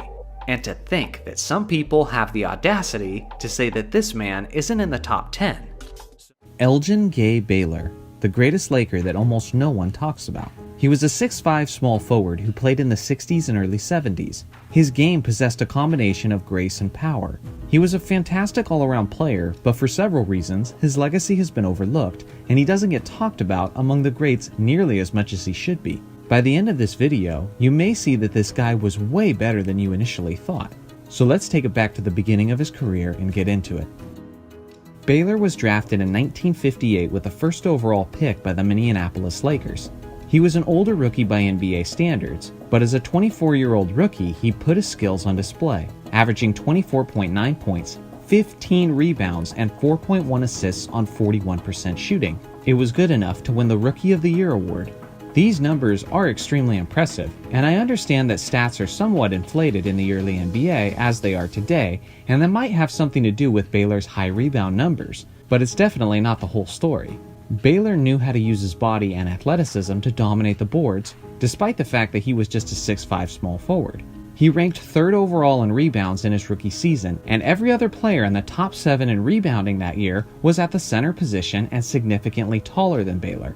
Elgin said that upon entering the NBA that his goal was to average 20 rebounds a game over the course of a season. In his 3rd season in the league, he averaged 19.8 rebounds, and the following year he averaged 18.6. For his career, he averaged 13.5 rebounds as a 6'5" small forward. When it came to getting rebounds, he was essentially Dennis Rodman before Dennis Rodman, except Rodman wasn't a 30 points a night kind of guy like Baylor was. Elgin was one of the greatest scorers the NBA has ever seen. He was a strong player who was fantastic with his back to the basket, and he was tremendous at finishing in the paint. Baylor was also known for his hang time and would often wait out his opponent in the air before he released his shot. Many who witnessed Baylor play, and even the greats who played with him, have described him as Dr. J before Dr. J, Jordan before Jordan, and Kobe before Kobe. The stats back it up too.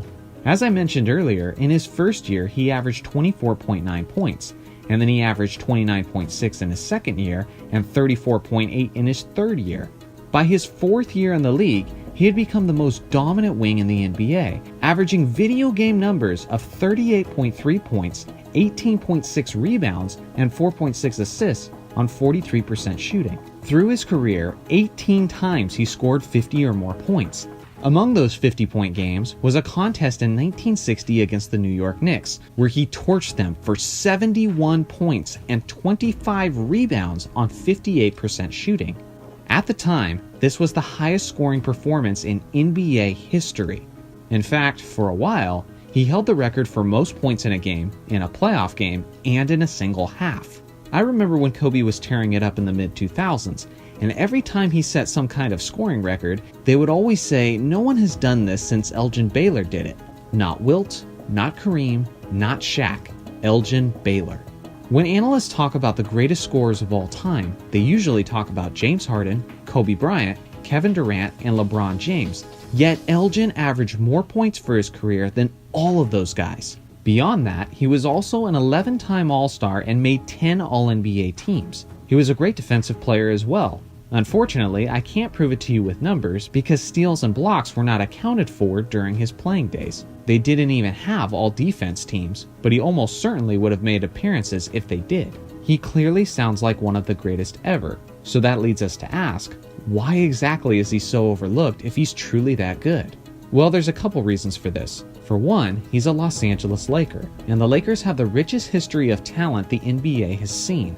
Not only that, but Laker lore is defined and remembered by one thing: championships, which is something that Baylor never got. Baylor was 0-8 in the finals. Now, although they did have some hard-fought 7-game series, it's not completely his fault that he never won a ring.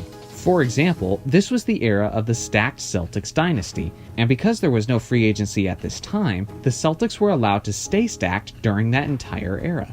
Eventually, the Lakers acquired Wilt Chamberlain, and with Wilt, Jerry West, and Elgin Baylor, the Lakers finally had the super team necessary to dethrone the Celtics. But this was towards the end of his career. In his final year, Baylor was 37 years old, and knee issues only allowed him to play 9 games before the injury essentially forced him into retirement. He missed out on 2 incredible accomplishments because of this. The first was the Lakers' 33-game winning streak, which is still an NBA record to this day. The second was the Lakers won the championship that season. Although he technically wasn't an active player during the championship, the Lakers organization still chose to give him an NBA championship ring.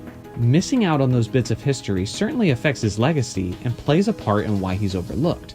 The other reason why he's overlooked is because it's hard to get attention for averaging 38 points and 18 rebounds when Wilt Chamberlain is out there in Philadelphia averaging 50 points and 25 rebounds and scoring 100 points in a game. When people remember and talk about the 1962 NBA season, they don't talk about Baylor's impact, they talk about Wilt's dominance. Whether it's fair or not, the reality is Lakers lore and Wilt Chamberlain have both played a part in overshadowing Baylor's legacy. Regardless of all of this, the truth is Elgin Baylor is one of the greatest scorers ever. He's one of the greatest rebounders ever. He's one of the greatest, if not the greatest player to never win a championship. And he's one of the greatest Lakers ever. And yet somehow he's still rarely talked about. So here's the deal. My channel focuses primarily on basketball history. Although I occasionally discuss topics related to the modern game, my brand focuses on generations past. Because of this, most of my viewing audience tends to be boomers and Gen Xers.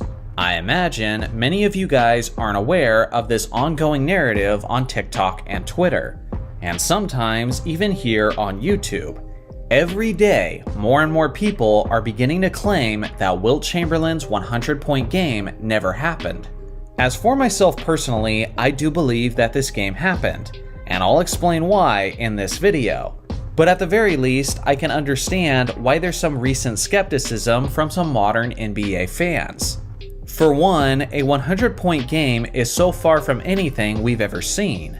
We saw Kobe give one of the greatest performances of all time when he dropped 81 points in 2006. And even then, he was still a whopping 10 baskets short of eclipsing Wilt's total. The other reason for the skepticism is the fact that none of Wilt's 100-point game was caught on film. We have a box score and some personal testimonies of what his teammates and opponents witnessed, but not a single highlight. This has led some people to believe that the whole thing is simply a made-up fairy tale. Now, I'm all for a good conspiracy because newsflash, people lie. And I think it's always good to use critical thinking when you're told to believe something. As for myself personally, I'm obviously not old enough to have lived through that time. Since I was not there on that day, I cannot say beyond a shadow of a doubt that this game actually happened. But I can at least explain why I believe it did. Here are my 5 reasons why I believe Wilt scored 100 points. Point number 1. 100 points isn't actually as crazy as it sounds. The season that Wilt allegedly scored 100 points, teams were averaging 118.8 points per game. That is literally the highest scoring season of NBA history. Not only did Wilt average 50 points that season, but Oscar Robertson averaged a 30-point triple-double. And the Lakers' Elgin Baylor averaged 38.3 points per game, which is the highest scoring average by anyone other than Wilt. Simply put, offense was absurdly inflated in 1962, and that's because the pace of play was at a blistering speed. Even without three-point shots, teams were able to produce so much offense, simply because of the sheer amount of possessions that they had. Here's something else to consider.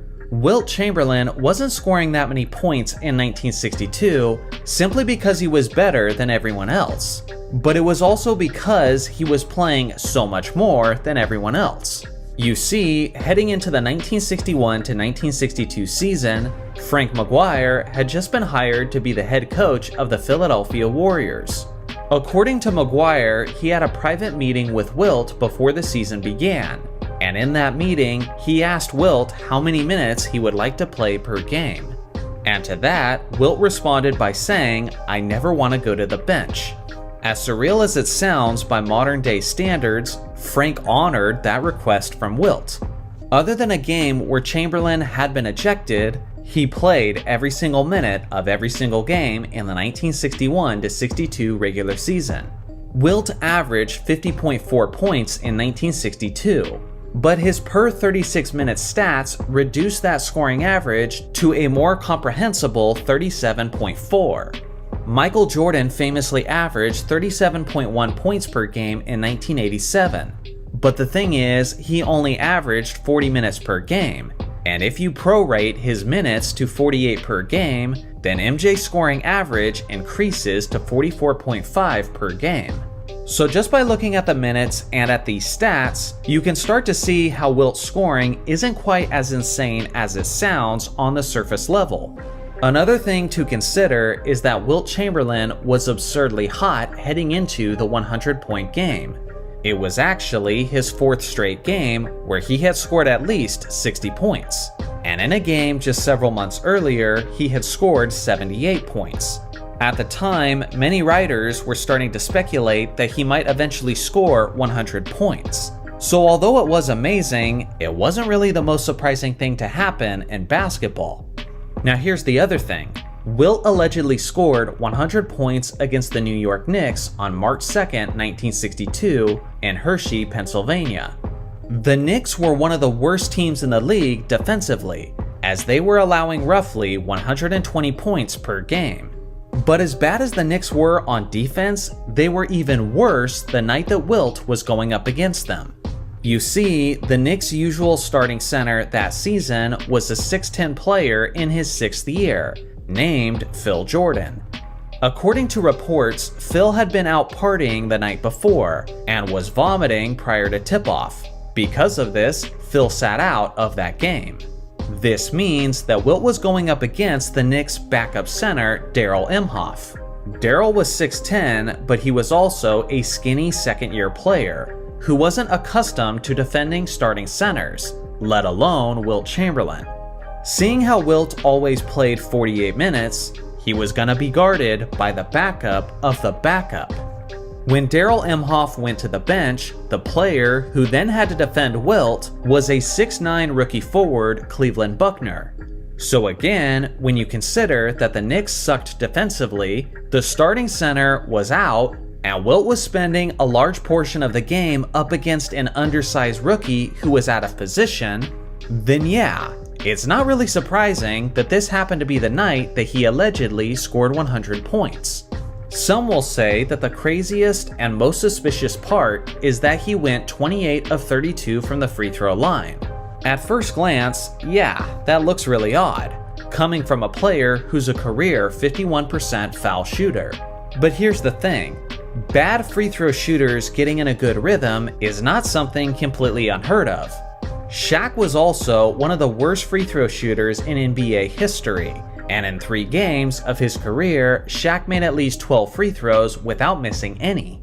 Giannis isn't a tremendous free throw shooter either, yet he's gone 17 of 17 from the line twice in his career. It's also worth mentioning that Wilt was an extremely streaky and inconsistent free throw shooter. Sometimes he would be solid, and sometimes he would be terrible. One season of his career, he shot 38% from the free throw line, and on another, he shot 61%. His inconsistencies were so confusing that he eventually started visiting a therapist to help him with his foul shooting. Knowing this history about Wilt, and knowing that other terrible foul shooters have had amazing nights from the line, it isn't all that shocking that he went 28 of 32 on the best night of his career. So again, this all isn't as crazy as it sounds. So let's press on. Point number 2.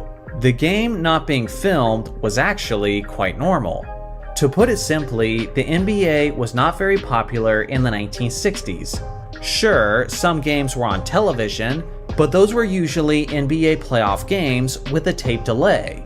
This game, on the other hand, was just a monotonous regular season matchup involving one decent and one terrible team. Back then, technology was nowhere close to what it is today. Nobody had smartphones, and very few people even had cameras. For the people who had cameras, they weren't usually some small and compact packages back then, but they were actually quite large and expensive, especially when they were filming video. Ask yourself this, how many full-length Wilt Chamberlain games can you find on YouTube that are older than 1967? If you can find any, I'm willing to bet that 99% of them were playoff games. For goodness sake, we don't even have all of Michael Jordan's games on film from his rookie season. Try to find his first regular season game against the Portland Trail Blazers. You can't. I know this because I recently made a video about it. And Jordan was a rookie 2 decades after the 100 game took place. Acting like it's some sort of conspiracy that we don't have the footage of a routine regular season game in 1962 is just silly. Point number 3, the era of America they played in. Players like Bill Russell and Wilt Chamberlain have spoken at length about their experiences as a black player in the NBA in the 1960s. If someone made up a 100-point performance, why would they do that? You're telling me that a league that was owned by white men, with white viewers of the game in the 1960s, lied on behalf of a black man? Yeah, I don't see how that makes any sense. Something else to consider is how the NBA would want this game to be on film. What benefit does the league have by not having footage of the greatest scoring performance in its history? Why would they make that up? If anything, they might stage the performance with a scripted outcome. That way, they have it on film to draw interest to the sport. But the fact that they don't have any footage at all probably drives the league office crazy. And I'm sure they wish Kobe's 81 was actually the top scoring performance. That way, they can monetize it and promote it as such. Point number 4, the credibility of the eyewitness. According to reports, roughly 4,000 people were in the arena when Wilt Chamberlain scored 100 points. But what almost no one ever mentions is the official statistician. This is Harvey Pollock, and he is in the Hall of Fame. Harvey passed in 2015, but before that, he worked as an official NBA statistician for over 60 years. At the time the game took place, Harvey was in the building as the game's statistician. He was a writer for the Philadelphia Inquirer and for the Associated Press. He is the one who tracked Wilt's stats, and he's also the one who handed Wilt a piece of paper with 100 written on it. And he's the man behind the camera who snapped the most iconic photo in basketball history. If there is anyone with the credibility to provide a trustworthy box score, it's Harvey Pollock. Point number 5, the radio broadcast. A lot of people who claim this never happened because it wasn't on film usually don't know that we actually have the fourth quarter's audio of the radio broadcast. You can listen to snippets of this audio on YouTube where the game is described in detail. Here's an audio clip of the moment Wilt scored 100. 167 to 146. Now let's see if they found somebody quick. Rogers throws long to Chamberlain. He's got it. He's trying to get up. He shoots. No good. The rebound, Luckenbill. Back to Chamberlain. He shoots up. No good. In and out. The rebound, Luckenbill. Back to Rucklick. Into Chamberlain.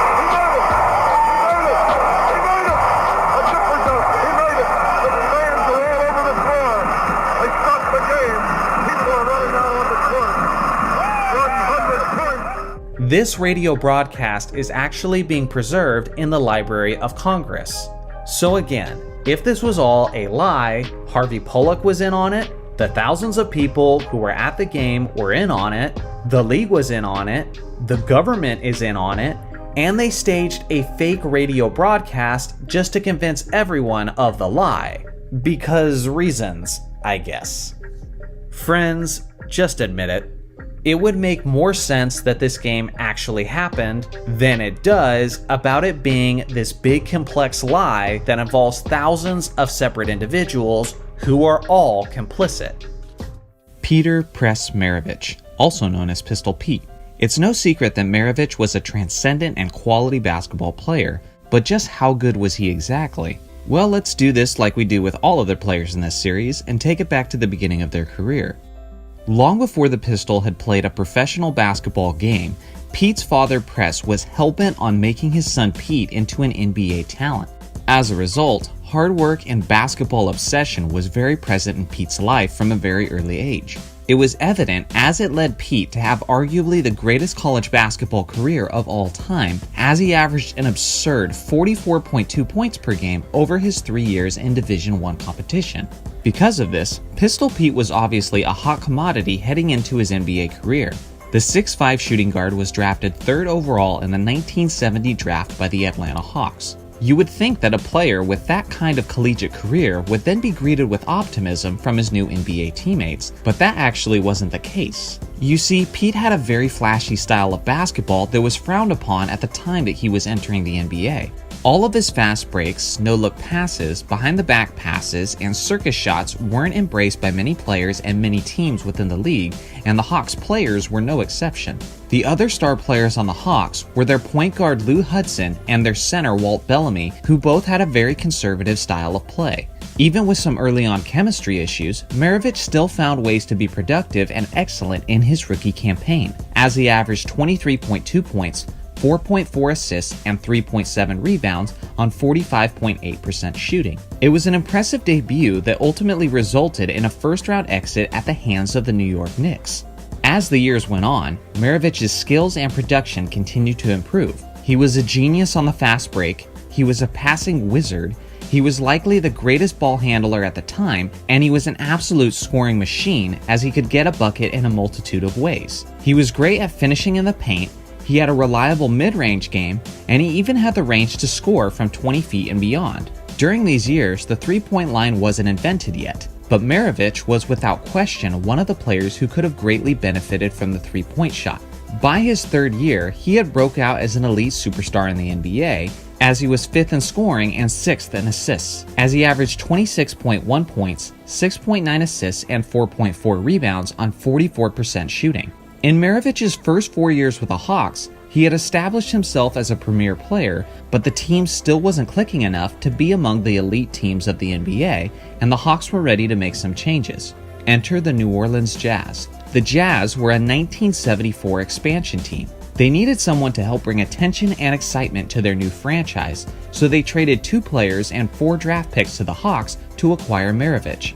It comes as no surprise that the new expansion New Orleans Jazz offered little help to Maravich, and despite his fantastic numbers, they never made the playoffs during those years. The lack of talented support didn't stop Maravich from putting on a strong display with the Jazz right as he was entering the prime of his career. In Pete's third year with the Jazz, he had the best season of his career as he led the league in scoring for the 76-77 season at 31.1 points per game. What makes this even more impressive is that this was the first season after the NBA and ABA merger, meaning the competition was stronger and the league was jam-packed with fantastic scorers that year. Despite competitors like Kareem Abdul-Jabbar, Billy Knight, David Thompson, George Gervin, Bob McAdoo, Rick Barry, Bob Lanier, and Julius Erving, Pete Maravich was still by far the leading scorer that season, with nearly a 5-point lead in his average ahead of the nearest scorer. The highlight of that year was when the Pistol dropped 68 points on the New York Knicks. At the time, it was the most points ever scored by a guard in NBA history. Remember, this was at a time when there was no three-point line, and this guard dropped 68 points. With the distance he had on many of his shots, he easily would have scored into the 70s if he had a three-point line. This also makes you wonder how many points he would have averaged that season and in his career if many of his baskets were worth 3 points instead of 2 points. Maravich was a force, but unfortunately, due to some consistent knee issues, Pete's career was cut very short. With his scoring and assists, he should be much higher on the all-time list, but he only played 658 games throughout his career. That's essentially only 8 full seasons of basketball, yet despite that, he still had 5 All-Star appearances and made 4 All-NBA teams. His final season was at just 32 years old. It was the 1979-1980 season, which was the NBA's first ever season with a three-point shot. He was well past his prime at this point, and the knee issues were laboring him throughout the year and caused him to miss many games. Despite the sample size, he still made 10 of his 15 three-point attempts, which is a remarkable 66%. One can only wonder what his career percentage would have been if the three-point shot had always been available to him. He played his final games coming off the bench as an offensive spark for the Boston Celtics, who were led by Larry Bird in his rookie campaign. For the Pistols' career, he averaged 24.2 points, 5.4 assists, 4.2 rebounds, and 1.4 steals on 44% shooting. This man's career was quite short, but it still left quite an impression on many other greats. All-time legend Elgin Baylor said this of Maravich: "Oscar Robertson was the best guard I've ever played against. Jerry West was the best I've ever played with. Pete was the best I've ever seen. Years after his retirement, Maravich did lots of soul searching before giving his life to Christ and becoming a Christian. Just a few years before his death, Maravich said, "I want to be remembered as a Christian, a person that serves Jesus to the utmost, not as a basketball player." And that brings us to January 5th, 1988, in Pasadena, California. At Pete's church, he was playing a pickup game with his friends when he collapsed and died due to a heart defect. He was only 40 years old and he was playing the game he loved. So just how good was Pete Maravich really? Well, he was one of the hardest workers ever, one of the greatest passers, one of the greatest ball handlers, and one of the greatest scorers, which altogether makes him one of the greatest guards of NBA history. There have been many dominant big men throughout the years, but one player specifically paved the way for the rest of them. Not only was he the first NBA player to lead his team to a three-peat, but he's often recognized as the first superstar of NBA history. George Lawrence Mikan Jr., the Laker legend whose legacy is worth far more than it's acknowledged for. When we break down his era, his skills, achievements, and talent, where does he rank among the greatest centers to ever play the game? Today, I'll try my best to answer that, and we'll start as we always do, by taking it back to the beginning of his career. George Mikan began his professional basketball career when he signed with the Chicago American Gears in 1946.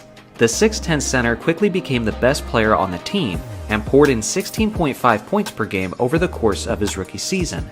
Especially for his era, he was an incredibly skilled big man who had a strong element of finesse to his game. Not only did he quickly establish himself as one of the league's elite scorers, rebounders, and shot blockers, but he was extremely difficult to defend overall. Not just because of his size, but Mikan was well equipped with an ambidextrous hook shot. In that rookie season, Mikan led his Gears to the World Basketball Tournament where he was eventually named the league's MVP. At the end of his rookie campaign, the owner of the American Gears decided to withdraw his team from the NBL with the intent of creating his own league, which would be known as the Professional Basketball League of America, or PBLA for short. Unfortunately, the league folded after just 1 month, which meant that Mikan and all of his teammates randomly had to be distributed to the other 11 remaining teams in the NBL. As a result, Mikan ended up on the Minneapolis Lakers. It's amazing how these things always seem to work out for the Lakers. In his first season with the Lakers, Mikan averaged 21.3 points per game as he led all players in scoring, was named the league MVP, and won the NBL title. The very next season, Mikan led the league in scoring again, and put up a remarkable 28.3 points per game on 41.6% shooting. That shooting percentage has led many younger basketball fans to criticize his efficiency, but context is needed for that field goal percentage. In the early years of basketball, players were still developing fundamentally sound jump shots, and some have even speculated that the older and poorer quality basketballs contributed to the lower percentages. Whether that's true or not, I'm not so sure, but I do know this. In the 1948-49 season, the league average field goal percentage was 32.7%. When Mikan scored his 28.3 points per game on 41.6% shooting, believe it or not, his 41.6% was actually the second best field goal percentage in the entire league that season. Here's something else to consider. Mikan averaged 28.3 points per game at a time where teams were averaging only 80 points per game. If you adjust that ratio to this modern era, then that would translate to nearly 40 points per game. When Mikan was dominating his era, he was easily the best scorer, he was arguably the most efficient player, he was possibly the greatest rebounder, and he was almost certainly the game's best shot blocker as well. Over the course of the 1949 playoffs, he averaged 30.3 points on 45.9% shooting and 80.2% shooting from the free throw line. And it comes as no surprise that his Lakers won the championship yet again. This was only the beginning of his reign though, as Mikan and the Lakers won the championship in 1950 and then won another 3 straight titles from 1952 to 1954. The reason why the NBA only acknowledges some of his stats and championships is because of the different leagues he played in during his early career, from the NBL, the BAA, and eventually the NBA. But the truth is, if you account for each league he played in, then George Mikan won a ridiculous 7 championships in his first 8 seasons as a professional basketball player. And if the Finals MVP had existed during that era, he certainly would have won all 7 of those as well.